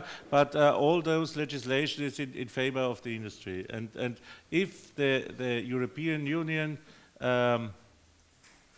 can take back this position and do something for the consumers, then I think that they will have a better image also in the population. So this would be a takeaway proposal as some kind of a court of appeal or whatever this body might exactly. Be. Yeah. Be a nice addition to this manifesto. Yeah. That I've supported very strongly. It's a very good idea.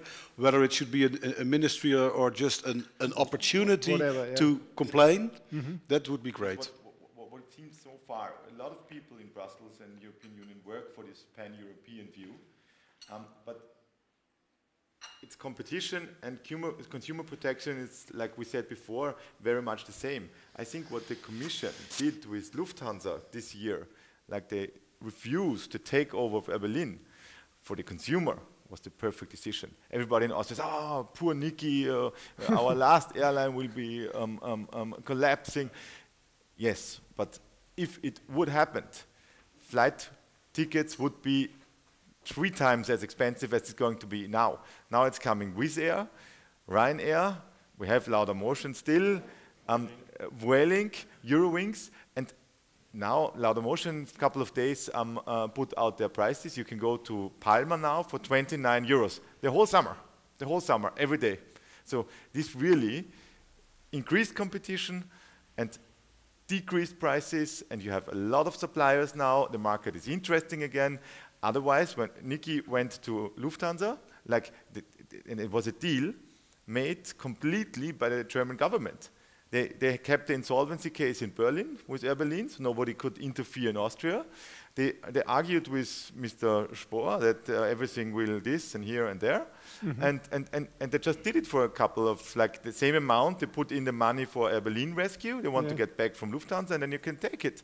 But the Commission said, no, you will not. And everybody was really surprised how strongly they enforced the decision, but it was right. And in Germany, for the inner German flights, they have a market share of 80-something% now, beyond 80%. There was a question, I think. Sorry? No, please, yes. I have a question on microphone. discussion going on for at the consumer right. You set up the thesis that perfect competition is equal to consumer. Sorry. At the same time, you said that prices are. Could you repeat, because it's recorded and that we have to full. Sorry. I'm a bit confused about the argumentation, because on the one hand side you say perfect competition comes close to consumer right ideal, because then the consumer is actually in advantage of taking, even if he had a bad decision, taking a new possibility with another carrier. Let's stay with the aviation system. On the second, you said that prices of now 29 euros for a flight to Spain for a whole summer. I don't know how they calculate it, but if you just look at the investment cost and so on, these are just brands. This is not competition. We're talking about brands. It's Ryanair, it's a private investor with airplanes behind it, and they're just calculating on just margins, because they want to set up some kind of marginal shares in the market. So we are not talking here about competition, not in the aviation sector, and not in Europe. And the question I have is actually, what is now the liberal position to it? Are we in favor of the market, try to establish now on the supply or demand side, the competition side? Or are we talking about regulations in favor of citizens and customers to enforce a perfect market? And that debate I'm missing. Or I didn't get it. But what I didn't get about your question is, why is 29 euros fare to Mallorca not a result of competition? What else should it be? Because I don't think that Laudamotion with 29 euros is taking a competition price. It's an action price to stay in the market. Yes, of course. But that is yes, that is the commercial decision. And of course, you will not get all the full airplane with every seat for 29 euros. No, I just take up the argument of the colleague who was he just said a couple minutes ago that if you buy a ticket for 29 euros, you can't expect service, you can't expect all the system behind it, and therefore you can't expect that they have a system for compensation if something is going wrong. And on the other hand, we are actually arguing for a system for 29 euros. The market already established mechanics like Fairplane. That you take a 29 euro ticket and you go with Ryanair from Vienna to Mallorca, you will get your compensation within 4 weeks. Because we make them compliant. And it's also the market, again, working. And of course, 29 euros is not, they cannot earn money with it, and they will not stay forever, and it will not be the whole flight, whole seats on the airplane. But Ryanair is the most successful airline in Europe. And of course, it is definitely. Yeah.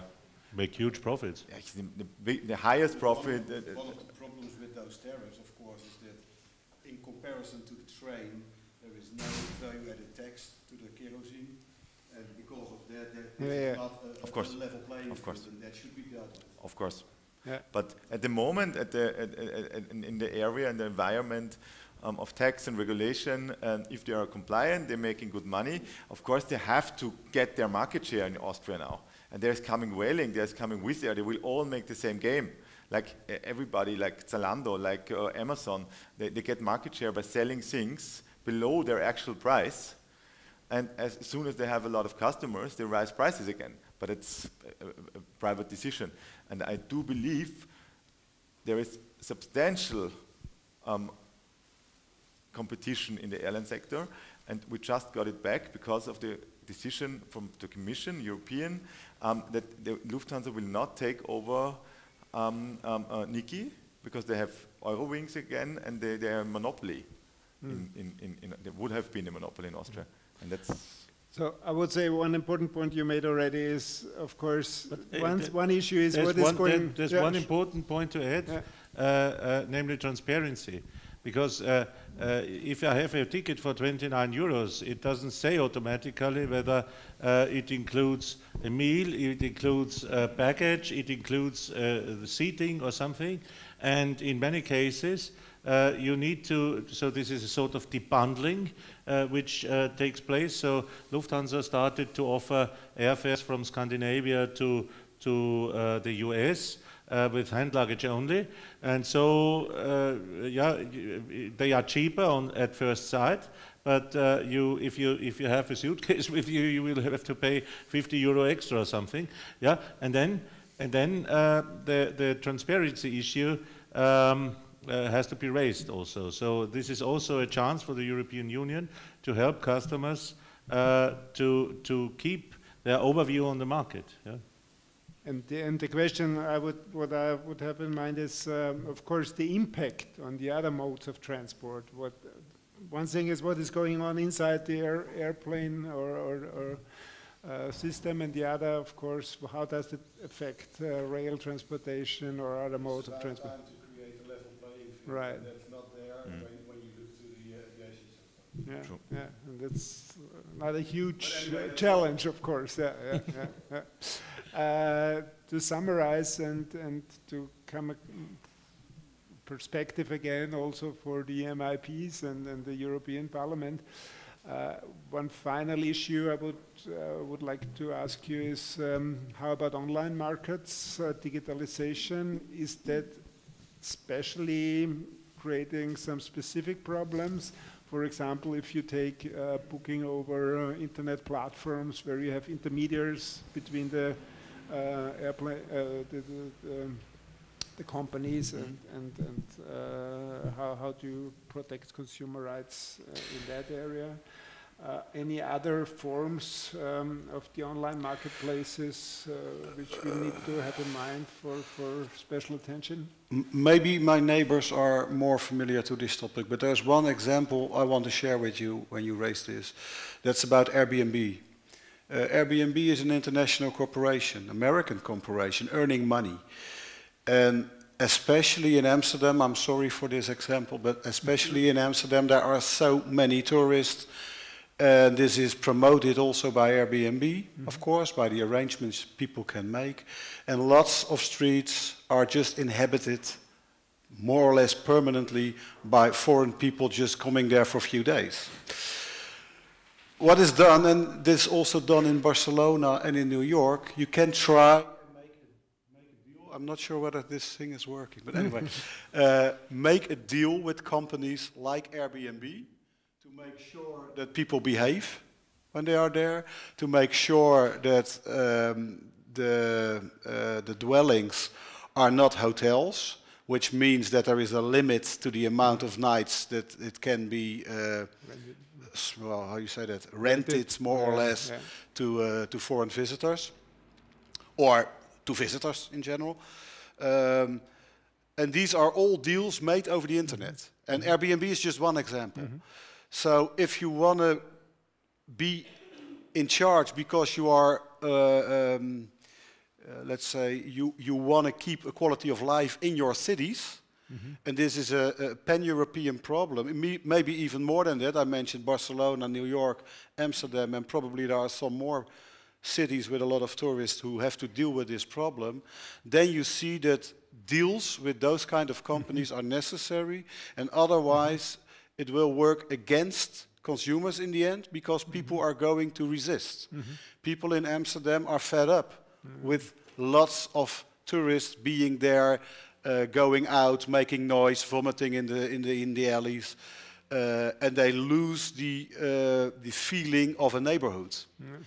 This resistance you see in Barcelona as well.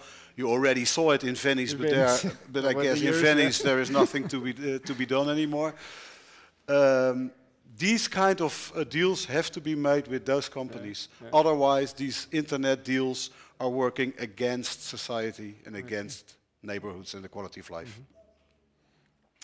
Any special observations from your side with regard to these online marketplaces? And get consumer protection, consumer rights to European level and maybe to national level. If you give the consumer the right to claim against the company within his area of living, you will make the most effective against the company if they are not behaving in the right way, because they have so many court feuds all over Europe in all different courts, and this will be so expensive and so much work that they will change their behavior. Okay, so I'll take this already as a message for the parliamentarians. What is your final message actually for that? I think one should also take into consideration, as it comes to calculating the amount for compensation, to take into consideration that for every person involved to enforce his own rights, his own claims, is a waste of time. And so this time should be valued as well. I don't want to have a system like in America where you have such amounts of compensation, but if I need 2 hours or 3 hours to write the letter and to get the things done in order to maybe be compensated by about 15 euros, I think 3 hours of spare time is for me worth more than 15 euros. Yeah? So this needs to be in a relation, yeah? And we need to also value the time of the people, because they are not the person to blame. So if I need time to get what I've paid for, yeah, then I would like to get compensation for the time I need to enforce this, to enforce it, get the things right. Yeah, and my message would be really raise the position of consumer rights and raise the amount of competition in the different markets, but also take care about those consumer rights, particularly not only, but in particular of persons with reduced mobility. Thank you very much. I think that that's a message liberal MEPs could take, and I thank you for the discussion and you for the attention, and we'll have another short break before the final pension. Thank you very much.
Hast du um 3/4 weg, oder? Hast du gesagt? Hast du schon um halb? Das ist aber neu. Nein, 3/4. Vorhin hast du nur 3/4 gesagt. Sicher.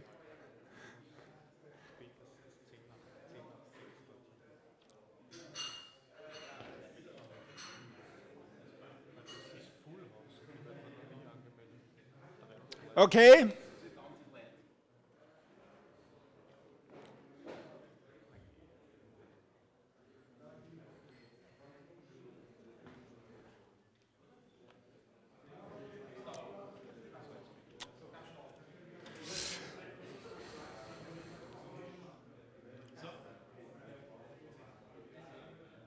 Ja, entspann dich, das ist wurscht, du gehst halt einfach. Ja, ist kein Problem, du gehst halt einfach. Ist doch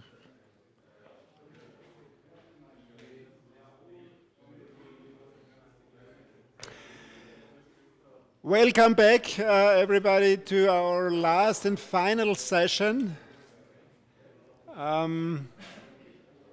Now we are focusing on the effects of digitalization on mobility and transport. And this issue is encompassing actually one of the core innovation drivers and elements in the mobility system, and I hope this will energize you for the last and final round, as we do have a very experienced and very interesting panel, and I would invite you once again to participate in this final discussion. Currently we see, or scientists or experts summarize the main 4 drivers in the transport sector under electrification, automatization, sharing, system integration. All of these have to do a lot with digitalization, and all of these disruptive technological developments may also provide a wide range of possible developments. We see where we can go or where it could go, but certainly it's up to us to decide, us, I mean society and politicians, industry, where this technological development will lead us. And of course, some of these aspects and issue we will discuss now with our panel, and I would like to introduce the panel, which has increased now to 4 people. Thank you very much.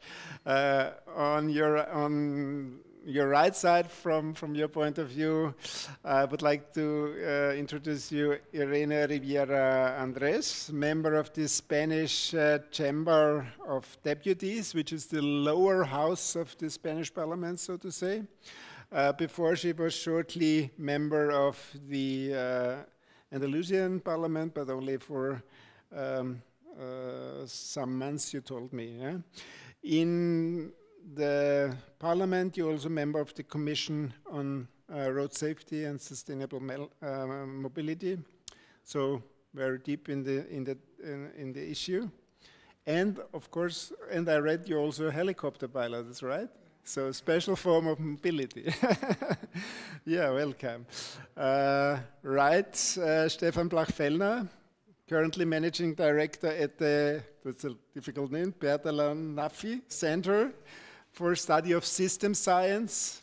Very interesting. System science is one thing, a tool which is really underestimated in its potential from my personal point of view, in its potential to describe mobility systems and give insights for politicians. We try to work on that, but up to now still too less recognized, I would say, in the political policy consulting arena.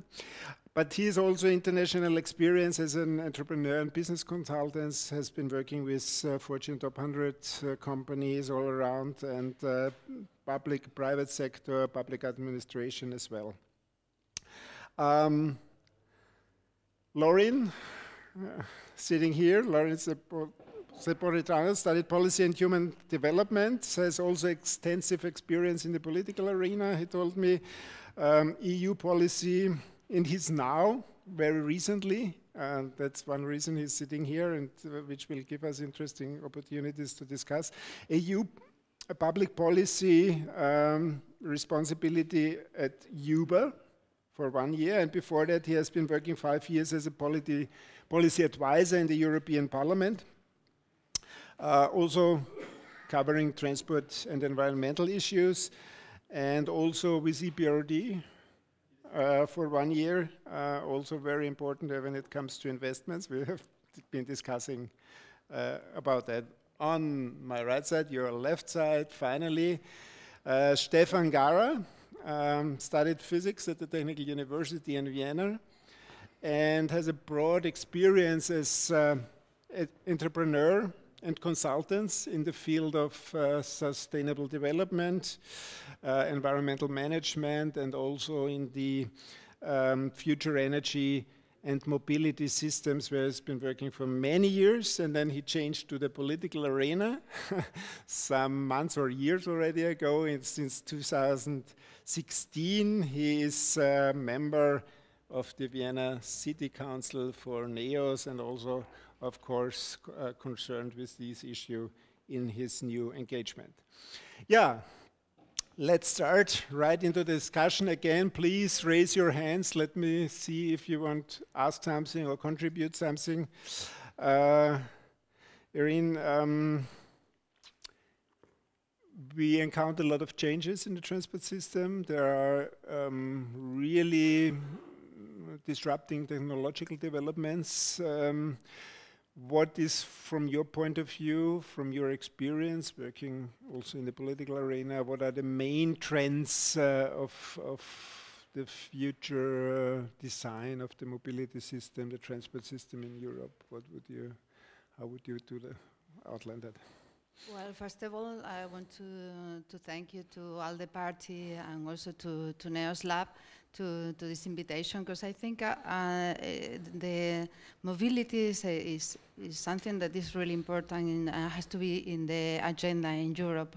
So first of all, thanks for choosing this subject, because I think what is in the presentation here that I made, because I really like to show sometimes things with images more than with words. And the first question, are we in a new era? I think definitely we are. And we have to be prepared for that. And I think, of course, it's a challenge. It's a challenge between the public sector, but also from the private sector. So that's nice to be together in this table, because we have to be and to work together always. But in technology, I think is a very strong issue that we work together. So I think one of the most important things to have a new model of automated car has to be also the network. That's why I pointed there, the network. We will talk about that later. If we don't have a good network to communicate, we were not able to have a connected car, we will not be able to have an autonomous car at the end. So if we need to have the environment, the network is an important issue to talk about. I will talk about that later. Okay. And of course, another thing we were talking before in the other tables was the cross-border, that of course is not working in many cases, as the examples that we heard this afternoon here. And I think this is quite public. We have to work on that in the parliaments and of course in Europe, but also in the countries, in all the countries, to be aware of how important it is, the collaboration, and to think that the future can be compromise on that. No? So of course we have to work in innovation also, and we have to invest. That's why the last part is investments, because it's not, of course the private sector has to do the most difficult thing, but we have to be with them. We have to help them. Actually, we think in Ciudadanos, we say in Spain that at least we have to be able to finish with the limits for the entrepreneurs to do a company, and we are working hard on that. And I think this is a responsibility from us, from the people that we are now in this side, that is the politics. I used to work in the other side before, so I know what I'm talking about. Okay. Well, I just wanted to show you this. But maybe this part here, that is how I see a bit the future, and I will talk about it later, because I think we are doing well in the cities. We have now smart cities, but we have to start thinking about automatic highways. How can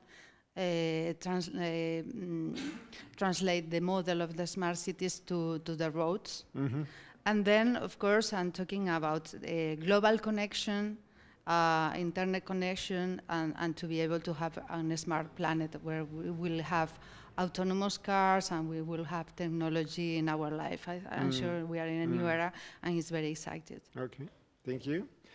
Mr. Blachfellner, from a systems perspective, what would you consider are currently, from your knowledge of the transport system, what would you identify as the main driver of change in the mobility area currently, and how do they interact actually?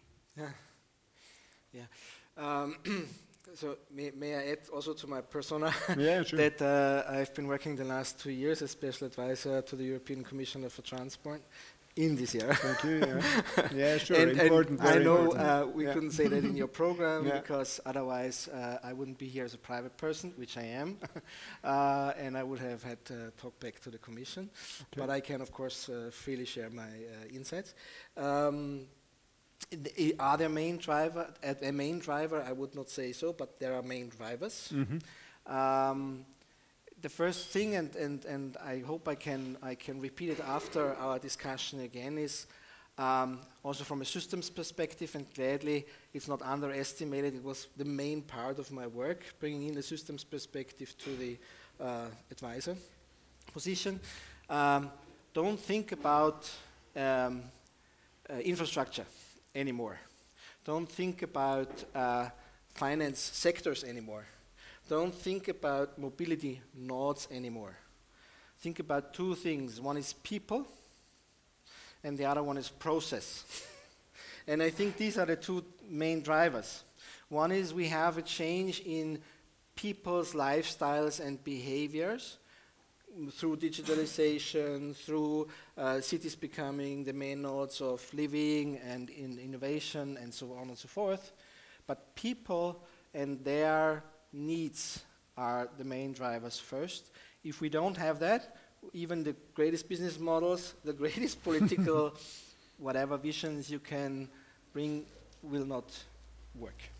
And the other thing is why thinking about process rather than all these silos or sectors, because for the new people's behavior, it is even non-essential anymore, do I own my own facility, my vehicle?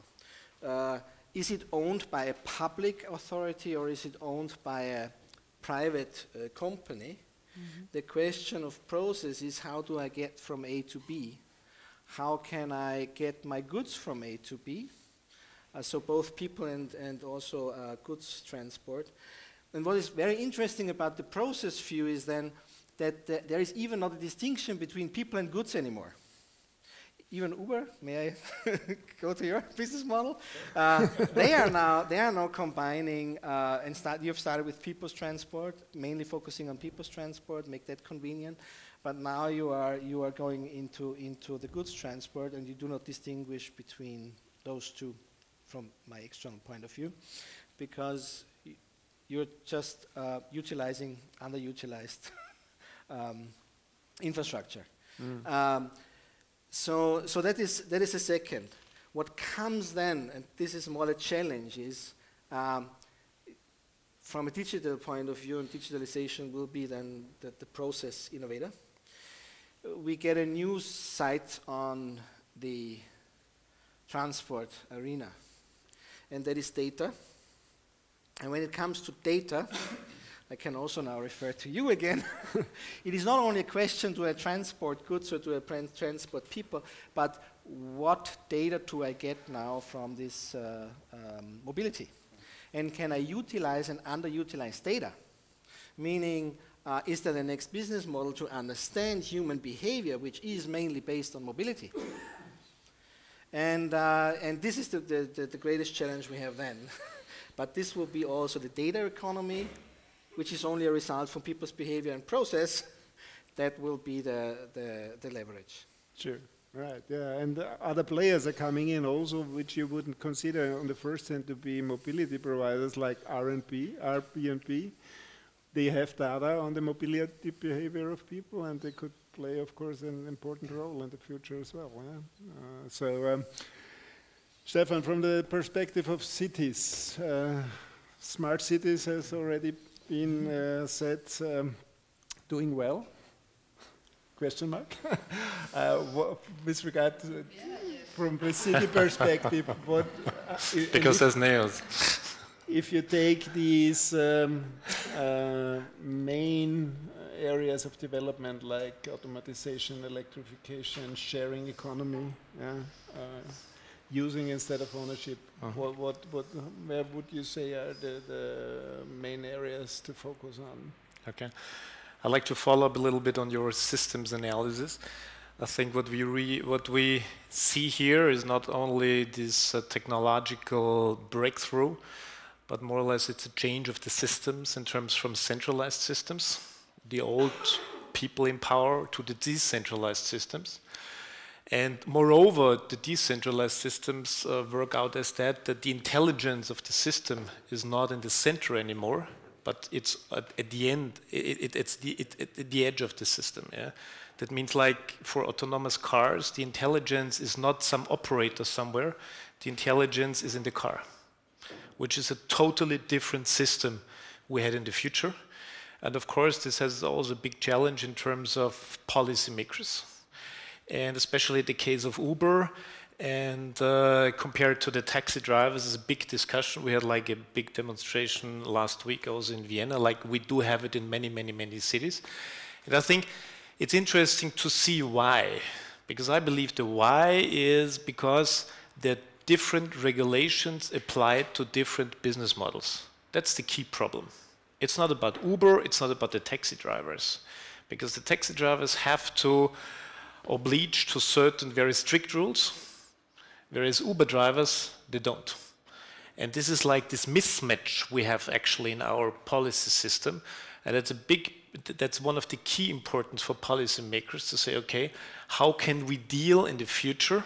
Because digitization is a real huge and very fast disruptions, and we have a lot of old rules in place. So how can we match disruptions, which are very fast, with old rules that are in place? And this is something very challenging for politics, because politics is always very slow. So this is the case what we need in like cities. When we talk about smart cities, technology is one part, but I think what is very important is the interaction between the people and the technology. And what is also very important is the interaction of technology people with the political system.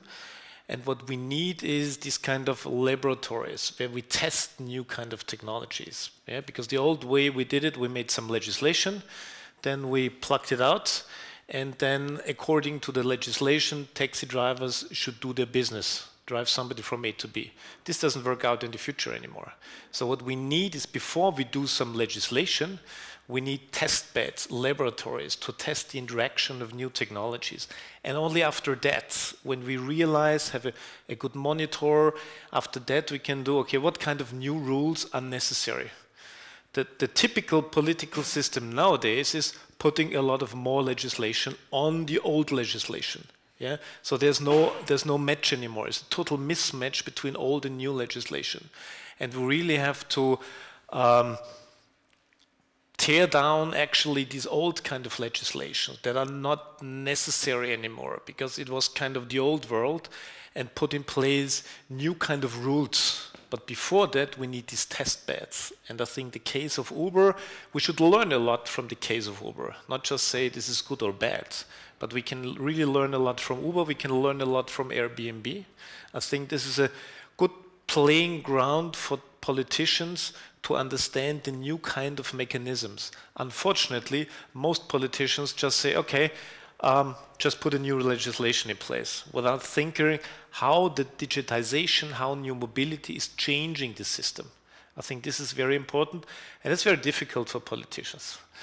And how could Europe and the European legislation help or enforce that change to a new kind of legislation starting, I wouldn't say starting from scratch, but actually, as you said, really try to find new ways of regulating market with new players. Yeah. The interrelation between national, even city regulations and the EU regulations. Where do you see here a leverage from the EU side? Yeah, I think a very important step was the digital single market.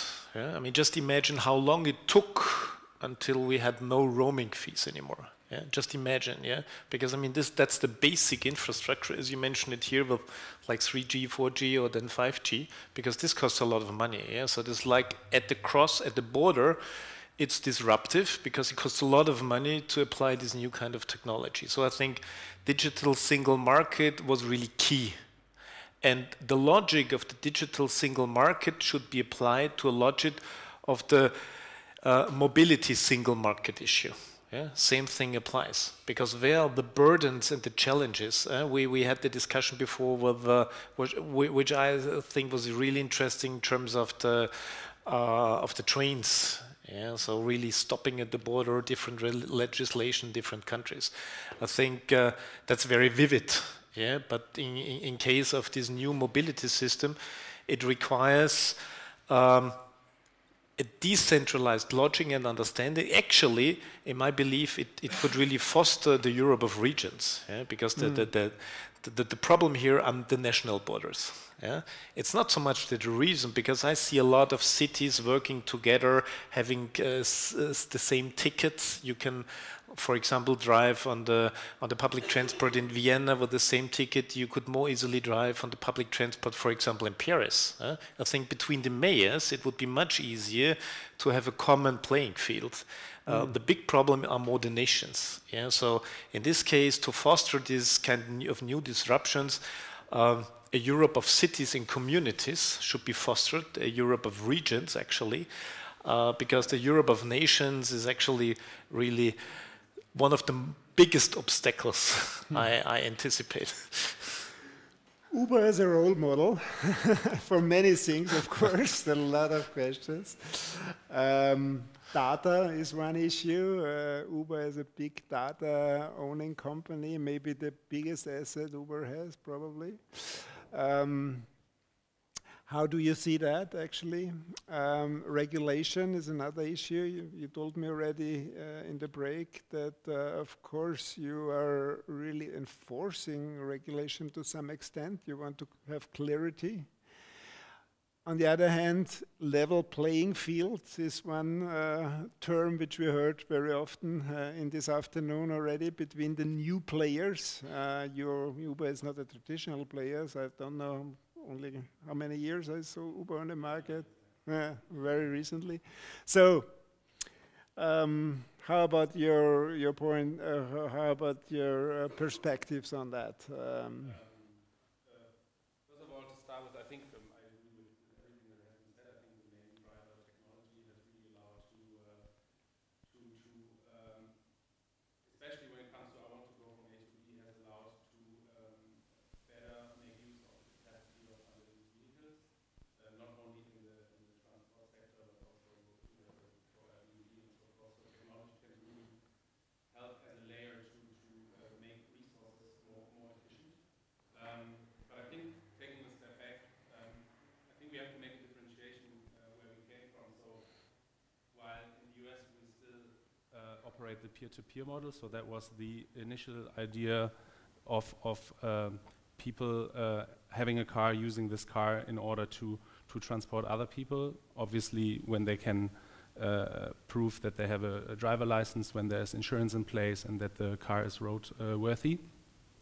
Actually, in Europe, we have moved to a system where we only work with fully licensed professional drivers. So I think that's the biggest distinction that we need to make. You rightly said we very much welcome regulation because I think, and that is probably still of surprise to some, I think for us regulation is very important from a business perspective, because what we need is business certainty. For a company that is thinking about to go public at some point, I think what the primary focus is at the moment is really to ensure that we work or that we can operate in a regulatory environment that is clear. And that's why I think we welcome regulation. That's why before we launch in any city, we actually partner with the city to sort out what could be the right way, what could be the right regulation. And this is, I think, where policymakers and the private sector need to work together to basically come up with a regulation that really works and that is actually aimed at improving the public interest. So one side is definitely the business interest that we have in this. I think what's challenging is that we have, after the European Court of Justice case, it has been ruled Uber is an information society service that needs to be regulated in the field of transport. So that is something that did not change much, because in the cities in Europe where we operated, we were already regulated according to the local transport rules. The question what we want to raise also in view of level playing field is really to look at regulation that is aimed at public interest instead of trying to keep out competition. And that's something where we want to have that discussion. And I think we can touch upon that later in the discussion. I think this Uber versus taxi, it's too simple. I think we are not in the business to compete with taxi. We're definitely in the competition with the private car ownership. That is what we really want to go into the race with. And that's why we want to create an environment where this can actually be made possible, that people do not have to rely on a private car in order to go from A to B, as by using Uber ride-sharing, but also other alternatives. And with regard to data, you mentioned that. I would say trust is also an important issue with regard to the public. Currently, we have Facebook at the house in Washington. So you are owning a lot of data. People are giving it to you more or less openly. Yeah? But on the other hand, the question is, what is the business model behind that for the future, not right now? What is the importance, and how do you ensure that in the sense of customer protection, as we had it in the session before, you take that very, very carefully? Yeah.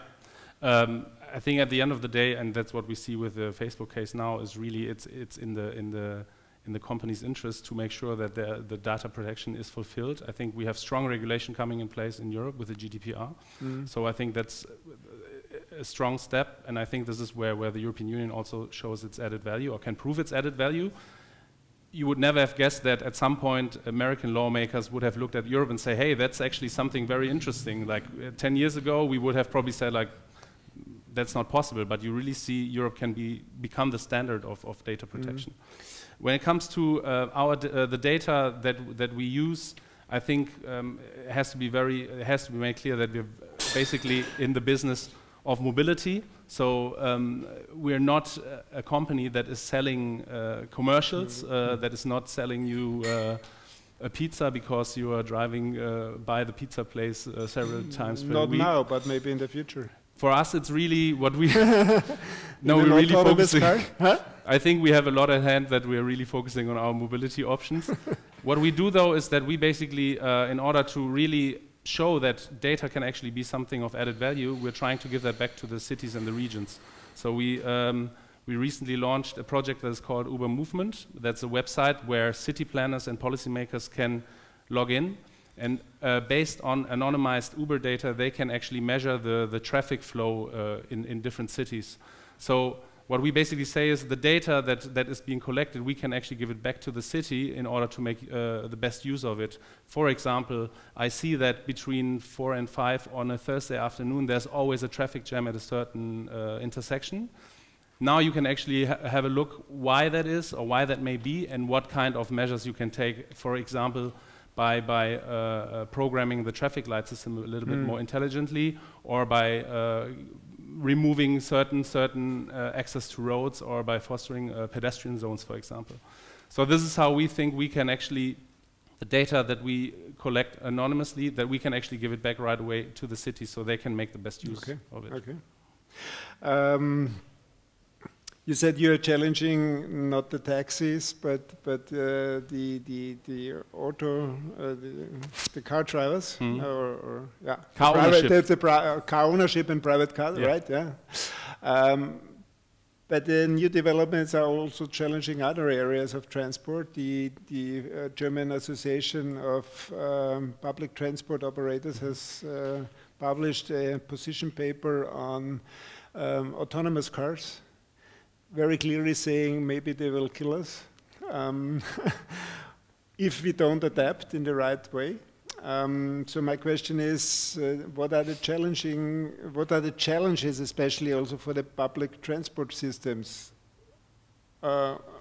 internationally, European-wide, but also with regard to the cities? From your point of view, what are your experiences in Spain, for example? Before, I think data sharing is going to be a big issue, and it's going to be fundamental if we want to sorry, I want to go back to here. Yeah, well, I think to share data is so important that actually we have been working on that in Spain for road safety. And you were talking about before about the autonomous car that we heard that there were some accidents recently. So it's clear that we have to do that in the right way. And one very important thing is that it has to be a coexistence between the normal drivers and the connected car before and the autonomous car later. So we have to work very much on that and to work in the road safety. Don't forget about that, because I heard some data and information in the European Commission, like all the problems with the fatalities are caused because we are human beings. But we are going to still be human beings always. So I will send the message for this, for the Commission. Never forget about the policies about road safety, because they are going to still very important.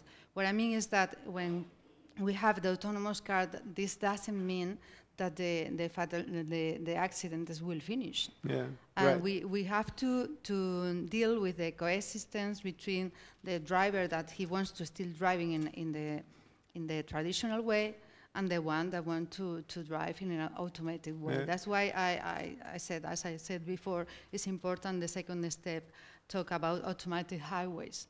Maybe we're gonna have something like in the science fiction movies, that we are like with our autonomous car inside, like a specific motorway for that cars when you are driving in this mode. Yeah. So I think it's a very interesting challenge, but we have to never forget about road safety. And but I want to. What does it mean if you have the perspective of an automated highway where everybody is driving with his car or not with his own car, whatever? What does that mean for public transport actually? Will it solve the problems with the Spanish railway system because it is no longer necessary? What are your ideas on that? Do you figure out, is it a coexistence or will it really be in danger? It has to be this coexistence. I mean, it's very important to deal with that. And how to ensure that? To ensure it, well, I think it's very interesting, this proposal, that also automated highways, because depending on the level, at the example we can start doing, there are some projects in Spain with public transport. Okay. And that we are doing, I don't know if you know, in Madrid there is like a specific road for the transport, the public transport, to get inside Madrid during, I think it's something like 20 kilometers or 30 kilometers to get inside the city. And there, the only ones that can go there is the public transport and the professional drivers also. And if you, in this case, if you are more than 2 people in the car. So it's like a fastest way to get to Madrid.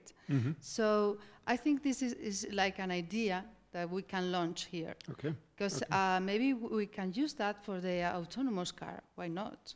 You know, to use specific places where if you are using an autonomous car, you can use it. Okay. So it's going to be in automatic mode. Completely, 100%. Well, it's something that I launched because I think it's very interesting, and I think it's going to be interesting discussion in here in the Commission. This digitalization strategy for transport that is going to happen next year, and. Well, I just wanted to talk to you also about interoperability, to send this message also to Europe. Could we stick a little bit on the question of interference, public transport, and so then exchange? Okay. Yeah, Stefan, how about cities? Public transport in Vienna is very well developed. How do you see the future perspective actually with regard to this? Developments in the field of automatization, will public transport vanish, and or what is the model for coexistence in cities? Well, I don't hope that the public transport will vanish, and I don't believe so. What I think will change basically is like the connection between sharing systems and public transport systems. What will also be the case, I think, for public transport, that we will see more on-demand systems, more flexible systems. So just think of a bus that is driving depending on the request of the customers. Yeah, I think this will give you much more flexibility. It will lower the prices of public transport systems. I mean, we're still at the same thing in the old age. I mean, we can look at the case of Vienna. We're now building a new subway system again, which cost a huge amount of money. And actually, we do not ask the question, what is the most effective solution to go from A to B? Yeah, so this is still the old logic, going in the big transport instead of discussing mobility. And from a policy issue, we have to switch from the thinking of transport and vehicles to the case of mobility. So from this case, there could be many more interactions between different car sharing providers. I just read today a new Viennese-based car sharing provider just based on electric cars is coming up. And so there are many coming up. I think this is very good, because this is like the situation we need, a competition on those different sharing services, but they have to be interconnected to the public transport system.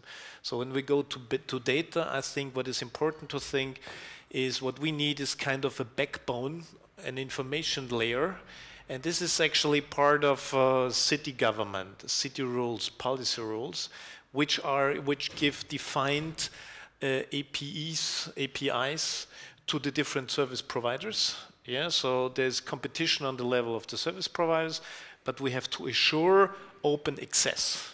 Yeah, so I'm not talking so much anymore about the sharing economy, because Uber is actually not sharing economy. Uber is access economy. Yeah, so we're talking about a different way of understanding the system, because the topic of sharing economy came from I own a car and I borrow it to you. But in this case, it's a professional business having the cars, and it's a matter of access, not a matter of sharing. That's a totally different understanding. And so the role of public policy and in cities is to guarantee open access.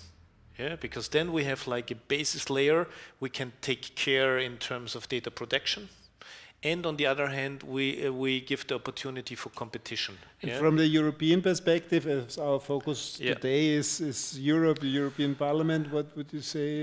Actually, the same logic. How to assure the success? Yeah, the same logic that applies for this paper in the Commission. Open access should be a key principle. Okay. Taking data protection in a different level, understanding what is the role of governments, what is the role of cities, but allowing competition on the end user level. Yeah, I think this is really important, and the connectivity to public transport. Yeah, so it's not either or, because when you mentioned autonomous cars driving on the highway, then my picture is always, oh, this is a train. So basically, there's not so much difference. I mean, nowadays, of course, autonomous car is a huge technological step and fascinating, but in reality, the question is, I'm sparing the driver. Yeah? So the question is, that can be good technology, but the question is, what is the business case? I see it for logistics. I see it for logistics in cities. I don't see it so much in case of autonomous cars in cities, because people say, well, then we don't have any parking lots anymore. But actually, I don't want to live in a city where the car is always driving around, optimized, step on step, and we cannot pass anymore. Yeah, so we have to rethink. Technology is one part, but the interaction with future systems and policymakers is really important in terms of data protection, in terms of open access, and in terms of competition. So, you as a systems expert, you said you don't see the public transport vanishing. Yeah, so please. For those working in the public transport for the Wiener Linien and all the operators, yeah. No, seriously. There was one concept being very much emphasized in the last couple of years that was called mobility as a service, and that was the aggregation of all the mobility nodes, and cities have been the laboratories. So, but then those business models that were started by private interest only and private finance only had a real problem in sustaining their business model.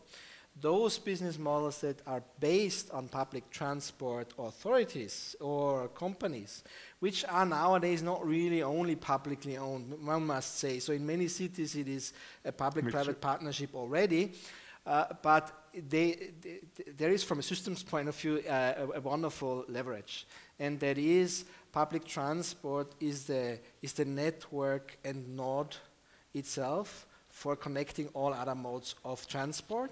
So if a public transport operator decides to create a digital aggregation platform, that is the competitive advantage per se, because the network effect is already there, can be leveraged, which is a necessity in digital business models.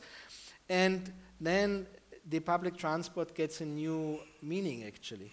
It's not about providing the bus service or the tram service or the undergrounds or so on, but connecting, even with Uber and others, because in the new business models, there are even in these aggregation platforms, competitors being transparent. The customer chooses because of time, because of convenience, because of pricing, which of the modes is the right one to use for A to B. But the leverage is the public transport, and I dare, in my personal opinion, say in the future all transport will be public, and I'm not talking about ownership, I'm talking about access. Yeah. So this is the systems perspective, and the good news for the survival of the public transport. Absolutely. Okay. But you're also a business consultant. Yes. You have experience with reality, and my question is, do you also believe that public transport companies are able to undergo this transformation? Yes. And again, the question with regard to our topic today, how could that be supported through well, we have EU initiatives? We have especially in Austria two very good examples. One is Wien Mobil, which is the aggregation platform for the Viennese transport system. And the other one is now owned by the Austrian Railway. Yeah, Wayfinder?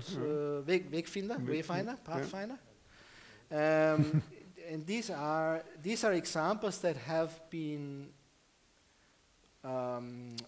facilitated also through laboratories that have been co-financed by European research funding, private and public funding. So there was this wonderful three-pillar model.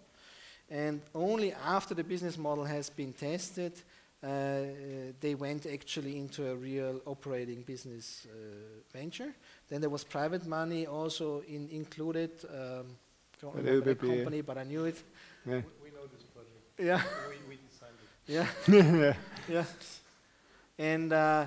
And what I found interesting is that they all have been together first, and then in the later they separated. Yeah. I'm not sure if that was a good thing. No. No. I thought so. But yeah, whatever happened there, that was the only let's say shortcoming in. But what is interesting is that we can, through city laboratories, through European research funding, start test pads, and through this we can have kind of stage gate model that is very interesting for businesses, so that you don't take the full risk with a lot of money at once, but you can develop step by step before you launch it to the public. And again, here it would be great if it also focus on cross-border projects. Yeah. Yeah, cross-border is still a difficulty. Yeah. But that is more on an infrastructure level, which you have addressed already in the discussion. On a data level, it is not. Through the APIs that has been already introduced, open data standards, which are now currently negotiated by the industry and by the public governance in the European Standardization Organization. We are coming close to, it doesn't matter what your database is, it doesn't matter what your code is, we can actually harvest everything and generate a new data meaning through that. And this is, may I just say to the autonomous cars, the advantage of the car industry, they are investing now heavily in autonomous cars. I don't believe in autonomous cars as they are promoting it today, which doesn't mean there will not be an autonomous whatever mobility once. But what I really love about it is that the standards that are created in these industry projects have a wonderful influence on the standardization processes of every mobility, because the APIs that have been developed in this area with a complete different business purpose are now being used in other projects. So we have, for instance, a European standard on an open API, meaning a code that everybody agrees on should be the digital door to every database. Okay.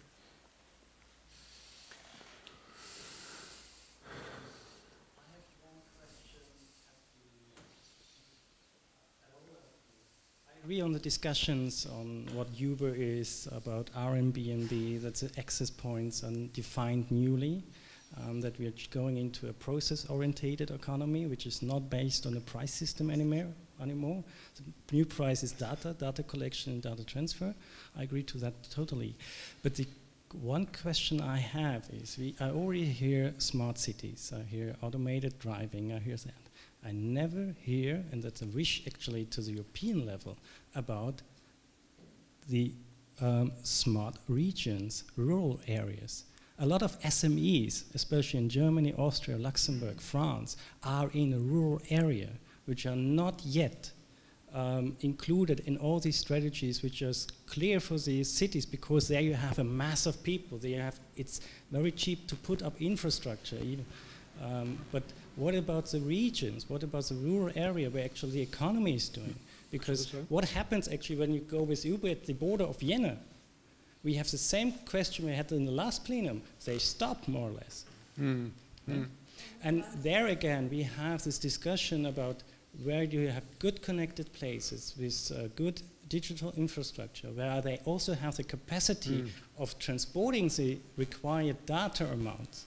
And then you have actually an economy driven in a rural area which is not connected to it. So my wish to all of the politicians in the European level is actually start focusing on the rural areas too, and much more intensive than right now. Of course you find it always in a second phrase, we also include rural areas. But look at where is actually production done today, and how do we get the product and people from A to be, because the cities lose productive industries. Okay. They are just more or less living places. Yeah. As Stefan has to leave in 3 or 4 minutes, 1 minute, okay, so we get a short remark from your side, and then please. I totally agree. I think this is very important, and therefore actually it's always called smart cities and communities. Yeah? So it's not only about the cities, but nevertheless, it refers to what I said before. What we need is these on-demand systems that can really come from the outer side, from the rural area, and connect to cities. Yeah, and we need more connections when you go by like an on-demand system to the next railway station. Then you can take so connected mobility is the issue to really integrate the rural areas. Yeah, and this is a big problem because urban planning on the regional level is a huge problem, is a logistic problem. Yeah, so this is something we are really working all the time on it, because that's the point. Yeah, so it's not only the border between nations, but it's really the border between different tariff systems, yeah, and different providers. Yeah, so these kind of interactions are really important. And what I mentioned first is when we get money actually from the taxpayer, then really we have to look at what is the most effective solution. Yeah? And this comes in place, for example, to connect the rural areas with the cities, to provide a much better interaction we don't have at the moment. Yeah? So I think you're totally right. We should, and we put a lot of focus on this issue, and this is part of our discussions all the time. Yeah? Because we cannot just stop at the border of the city and then say, okay, this is another part. Yeah? So these kind of interactions is really important. Therefore, I always mention it's about regions and it's about a Europe of regions instead of this kind of national state discussion we have in the moment. Unfortunately, I have to leave to go to the next discussion. Thank you. Digitalization as a means for development of the rural area. What is your vision about that? Exactly. I started like this, my exposition, saying how important is the network here. If we want to do a real digitalization, we need a powerful network, and well, that's why this image here. This mission that was a launch that made the SpaceX in February. I can say that for me it was very impressive because it was an Spanish satellite. But in this same mission, it's the first time that they sent 2 satellites for communications, SpaceX, in the Starlink constellation. I think we have to look always to the future if we want to make a very good present. And I think this is what is happening with the mobility now. And exactly, the problems we can have with the digitalization is the latency. Because when we send an email, it's not important if it takes some time. But for example, for the autonomous car for work, that I do believe in the autonomous car.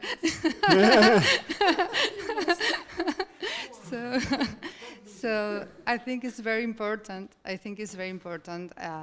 To have a very good network and to have these problems. We have to avoid the delay. So that's why I think is going to be a very good thing. And many companies, and I think in Europe, we have to hurry up. It's in here. OneWeb, Telesat, and Space Norway are working already in this satellite network that will provide a very good internet systems all over in the rural areas. Of course, is what I said at the beginning. At the end, we will be able to be a smart planet, because the whole Earth will be very well communicated. And we don't have to forget also that the 5G technology is now getting stronger. Yeah, right. So it's going to be a competition, and I think it's going to be very good. That's why I started like this. We are in a new era, and many things are happening. And Europe has to be in this league. We cannot, I'm talking about the States. And we have to be in this league, in the companies in Europe to play this role, because it's going to be the future. Yeah. Uber as a rural transport provider? I think what's interesting about the debate is, and I think that's where I would like to stress, we talk about autonomous vehicles. Definitely that's something that we're also researching.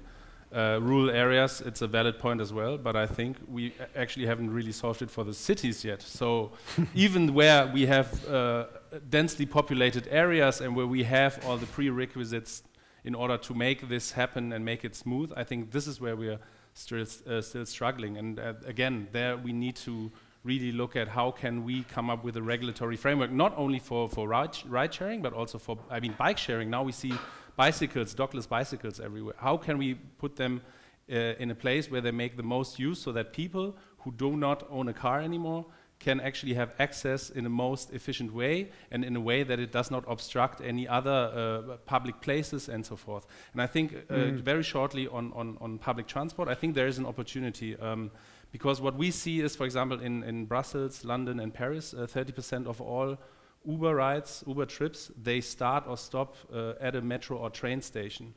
And this is something that makes sense, because people who do not have a car anymore and they use ride sharing are also more likely to use public transport. That's why for us, again, it's very interesting, and that's why we have an interest in partnering with these alternatives in order to tell people, hey, there is an alternative to the the private car, and it's not just one option, but it's many options. That's why we became a member of the largest and oldest public transportation association in the world, and we have really good discussions with them. We are starting partnerships in cities, and again, we go to the cities and say, this is what we can offer, and we can do this in partnership with others. And I think this is the last mile with Uber, right? Yeah. First mile, last mile solution, yeah. This leads us to another catchword, which is called seamless mobility. Yeah? So intermodal systems, multimodal choices, seamless mobility as a challenge, or maybe already in the cities. You said even in the cities we didn't solve it, but also from the European perspective, of course, seamless mobility is the vision, to start in Vienna, end up somewhere in my apartment in Berlin or whatever. How close, how far are we from that? And more importantly, for the next steps for politicians for the European level, as you have already also working on the European in the European Parliament, what should be where should be the focus on with regard to really coming closer to a seamless mobility crossing borders again, as we have the European perspective here? I think since we're regulated in the field of transport, meaning that due to the subsidiarity principle, it's basically regulated at a local level, which we think is also that does work, because one piece of regulation might not fit with another city because of certain local characteristics. I think, yeah, I have to repeat, I think in order to make it seamless, you really need to have the right regulations in place in order to really have it as make sure that it's a reliable alternative. I definitely see the interest and the need for it. I don't know if anyone has followed recently our CEO, Dara Khosrow-Shahi. He basically envisions the Uber or the app kind of as a marketplace for mobility. So it means in a near future or in a further distant future, the app will basically give you access to certain products that Uber might offer, such as, for example, Uber X, Uber ride sharing. We now have Uber electric bikes, but at the same time, you can also, why not also invite public transport companies to also offer their services on the app? And it has to work both ways, and that's what has been said before on the open APIs. I think we have an interest in integrating others, and we also have an interest that others are integrating us. So I think this is where we come closer to this seamless urban mobility. And that's why I would definitely, autonomous vehicles are very fascinating, but I sometimes, me personally, I feel like we need to look at the not so far distant future first in order to get that right, because for us it's really three pillars. I think first, Vehicles should be shared. Second, they should be more efficient. So we talk about e-mobility, hybrid, and so forth. And then thirdly, it has to be autonomous, but there's also a heaven or hell scenario. If you have autonomous cars with one person, you're at square one. It's even worse, because then you can send your car to get you something while you work. So really, if we have autonomous cars, they need to be shared as well. Right. I mean, the platform Mr. Blachfellner mentioned before in Vienna, which is now in Wien Mobil, available in the Wien Mobil Lab, had this goal to integrate different kinds of mobility. So you have public transport, but also taxis, car sharing, bike sharing, city bike, and things. And what we had when we developed this platform in Vienna, one discussion was, should it be operated by public, by the government, for example, or should it be privatized? Meaning giving you also the power to say yes or no if somebody wants to enter. So is it a kind of public service, these platforms, giving access for everybody, or should it be more private? Any opinion on that? What do you think? I think we are going to have different opinions, no? Depending. Yeah, sure. So go ahead. Or it doesn't matter. Or no, simply doesn't matter. Or I don't know. No.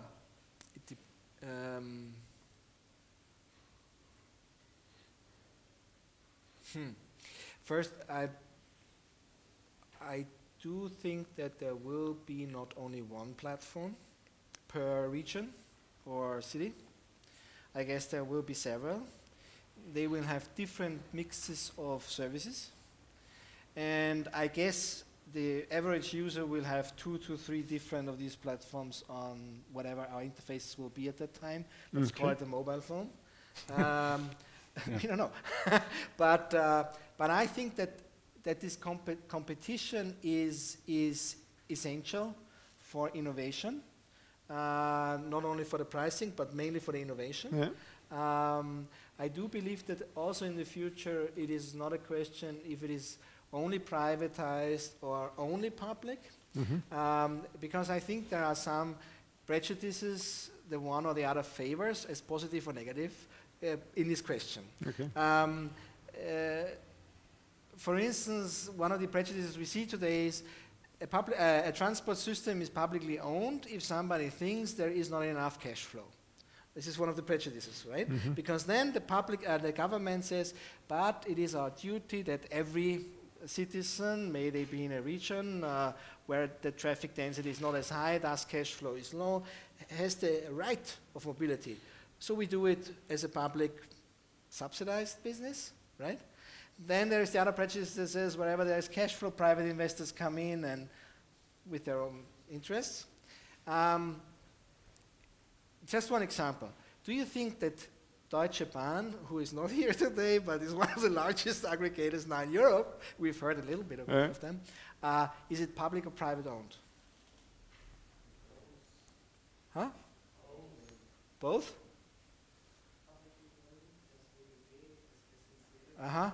And how are they run?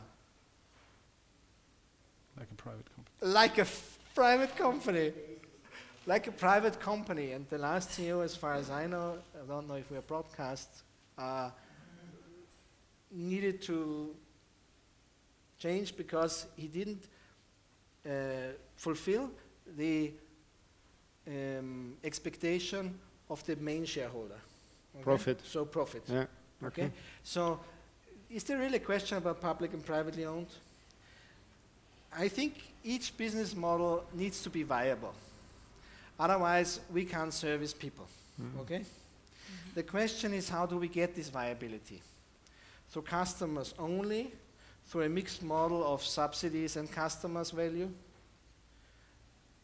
through a private investor, as we heard in the first panel, they're just looking really on the cash flow if they invest, like an equity fund. Do we want them on board for something like transport? I think this is something that needs to be negotiated not only by politicians, but by us, the citizens. And this is where we can have a vote. And I appreciate it very much that many not only you here, are having these open spaces where there is real engagement. So I personally think it is a question of our quality of life in Europe if we can sustain a viable transport system, if we can grow a viable transport system. And it needs the strength of all stakeholders. It is not a question of private versus public. And the viable system, transport system, includes access for all. Let's say best access for all. Because I think that's key in this discussion. Yes. I mean, if we agree upon that transportation and mobility is a basic public need, then of course it should be guaranteed. And if access is the key, the question is, how is this access guaranteed? Yeah. Please. Thank you very much for the interesting discussion. I have a question. I've listened in past sessions, and in the past sessions, and now basically we've been discussing infrastructure that's already in place, or old infrastructure, and how we are trying to mend the mistakes of the past, because the railway system is like 150 years old, and we have these issues that every country developed its own system and whatever.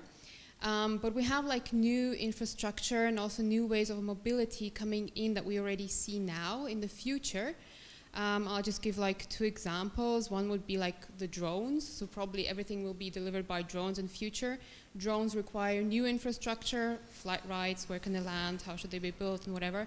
Second example would be, for example, virtual reality. So business meetings might be held, or your meeting with a doctor might be held in a virtual reality in future. IBM is very far with developing this technology already. And this requires, again, new ways of regulations and an open approach to how this can be used and developed in the European Union. And you mentioned yourself up there the space technology. So if Norway is sending something up into space, they probably have already some kind of policy in place for that. We in Austria probably don't, because we didn't send that up into space. But do you think that we already now have the right tools in place on the political level, on the European level, to ensure that this new infrastructure that is being developed, or these new policies that are being put into place, will ensure that in Europe we will have one level playing field, or that it will all be the same, or will we be again in like 10 years' time meeting up here again and talking about what was like done wrong in the past 10 years because nobody thought about these things coming up, or it took too long to discuss them, or simply everybody's doing their stuff again on a local level, Norway, Germany, and maybe Austria at some point. What do you see the regulation or the policy or the European state of play on this level? How far we are? Yeah, thank you very much for this input. I would like to take this issue for, I would say, the closing round. As you said, the European perspective on that, so that we avoid the mistakes of the past, developing silos, as you said, in the transport system. Very interesting. Another issue, I think maybe we can discuss it later on at the buffet, is the question of other forms to serve our mobility needs. If you say mobility is access to people and goods, digital working, home working, things like that.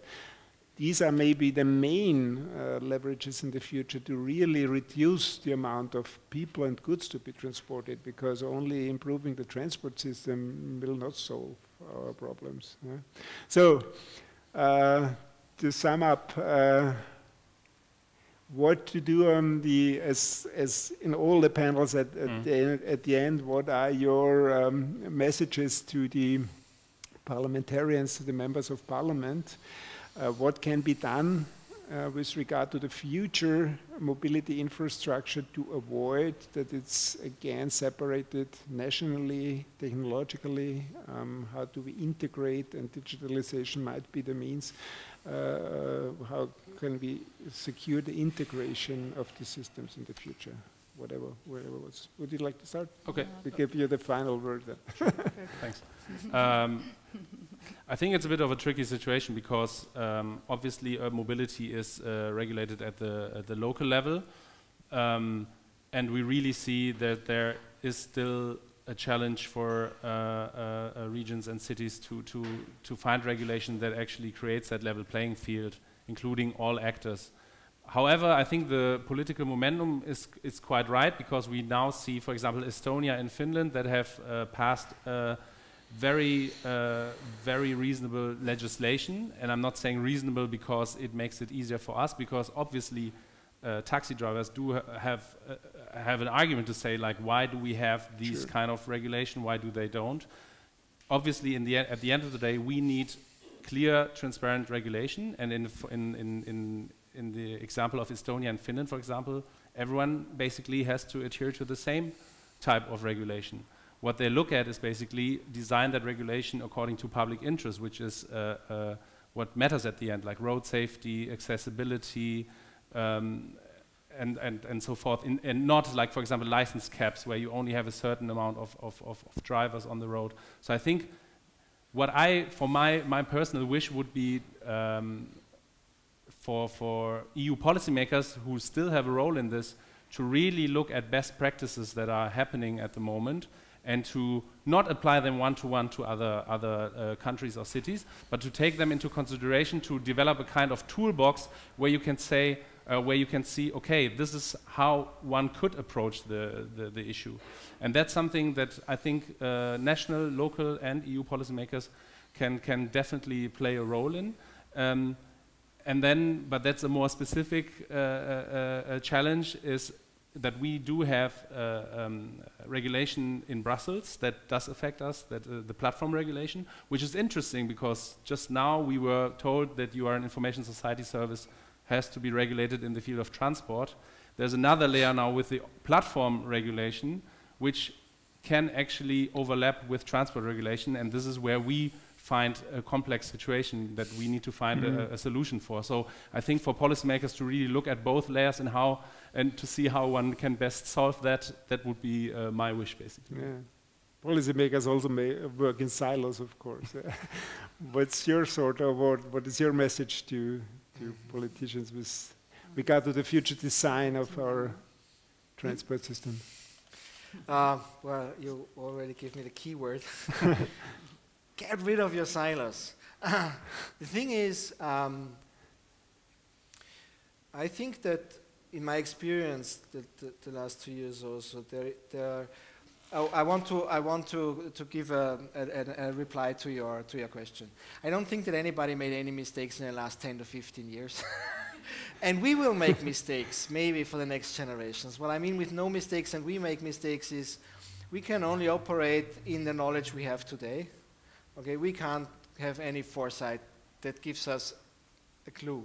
And the people who created the transport system as it is, they had very good reasons to create it that way. And nowadays we're thinking in a different direction. And I think we will solve all that. We will solve it, and now I'm coming to the last word, through a lot of interests by local governments and also industries and also citizens. We have heard it today. Also in the question of digitalization, I include the civil society as well, because it is the citizens who have either an interest or not an interest, and we should give that interest voice and action. Policymakers who have the fortune to have the profession of shaping policies, okay, I would urge, do the same as nowadays businesses do, industries do, citizens do, step out of your silos. We have wonderful platforms now where we have multi-stakeholder dialogue. Step into this multi-stakeholder dialogue, be open to this dialogue, and be more like a learner than being a teacher in these dialogues, and then we can create it together. We will do it step by step. We will not do it like in turning a switch and then we have it. It will be a process again, but it will be a process that not only brings us more together, it will actually also, I would say, it is essential for our European identity. Mobility is essential for our European identity, because through mobility we learn the diversity of Europe is a wealth. It is the greatest what we have, and this is why I think getting engaged with the people, it is possible. So multi-stakeholder dialogue, policy that is driven by these conversations is possible to create the. This is a techno term, but what was it? What level playing field? The single. A level playing field. The level playing field. Level playing field, yeah. Yeah. Yeah. Well, our quality of life. that's the message. Yeah. Very good. So, yeah. You're a politician, so he asked you to listen, of course. I was taking notes. Yeah. So what is your perspective with regard to the European level especially? Yeah, well, I think Europe needs a common strategy. I mean, I'm talking about public level and private level, and of course a political level. I think we need that. As I said before, we have to think about the future to be able to do the present working now.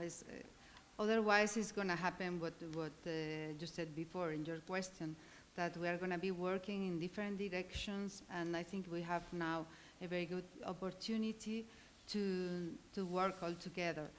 But what can we do, politicians? Well, I've been working in the other side, as I said before, during 10 years in road safety, and now that I have an opportunity to work as a political in road safety, I think there are many things we can do, many things.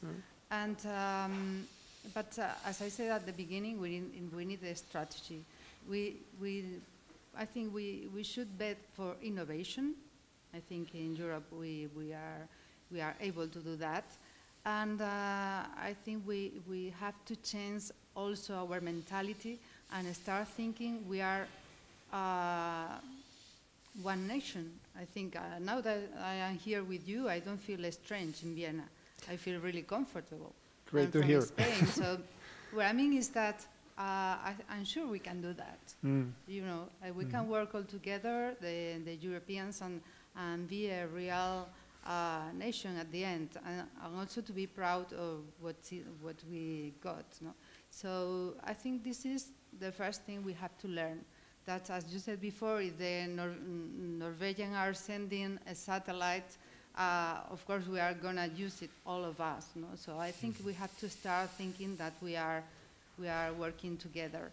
And it's going to be a hard issue, but I'm sure if we are able to have some strategies and to think as a whole country, not different countries working only for themselves, I think it's going to be, we're going to have a very good result, not only mobility in everything. So I think it's a very good challenge.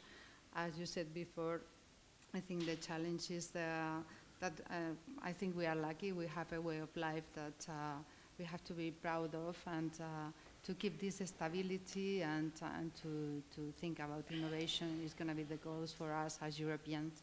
So thank you very much. It was really yeah. Thank you. Thank you very much for this final panel. Thank you for listening. We are now coming to the end. Let's take the message to push forward the European agenda. Our mission today was also to contribute to the manifesto, the Liberal Manifesto. I hope that the writers, the drafters of the manifesto have got some input from today. We covered, I think, a broad range of topics in a very short time, but interesting issues. Thanks again. Definitely, and that's my closing remark, definitely we cannot predict the future, but we can actively shape it and contribute to it. And with these words, I would like to give the closing remarks to Josef Lensch back on behalf of the organizers. Thank you. Oh, that's loud. Thank you, Mr. Mühlberger. Thank you, dear panelists. So how do I get this on the screen? Thank you. We have it in a second. If you may have heard the clicking, which is ongoing, actually there's been taken notes. So everything that has been discussed today has not only been recorded, but also basically noted down. And we have here a very high-level summary of the 3 panels. And of course, those are just really some central bullets. But we thought, we give you kind of the live feedback of central points that have been made. So on the first panel, it was about national regulations and initiatives that are necessary to overcome barriers. If you remember this issue of, the funding only works until the border and then basically stops, 3 miles ahead in the no man zone. Foster cross-national competition and address, business model bottlenecks. But even today, the problem is that for the time being, national regulations still dominate. The example, I think, was very visual with the train signals that are not standardized, and therefore you need to really know what the signal standards are in the particular country. The second panel, so physical barriers to mobility and to transport have been reduced, but those are not the biggest problems. The biggest problems are institutional and regulatory barriers that turned out to be much more persistent. I think a point that Bart Fink has made. So therefore we need European standards to be created really for all domains in order to address that.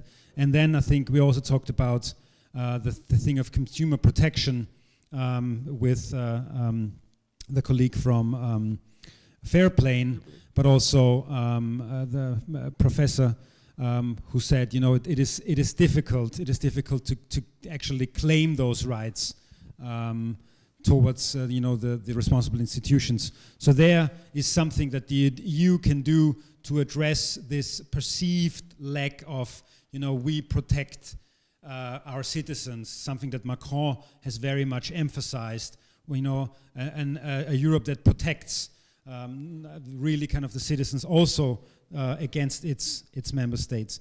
And now the third panel, very fresh here. Thank you again for discussing.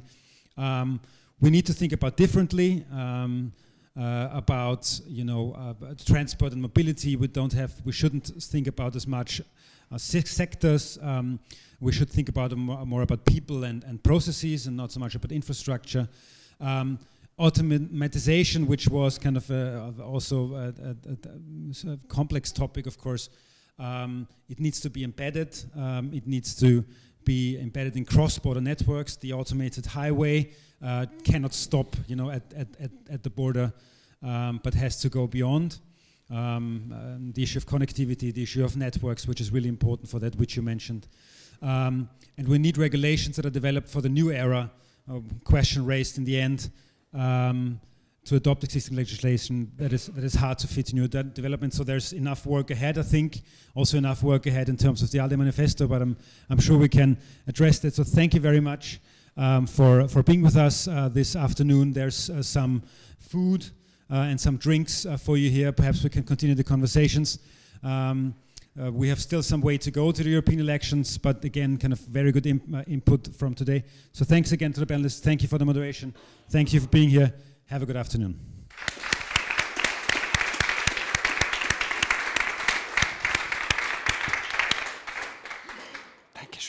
Thank you very much.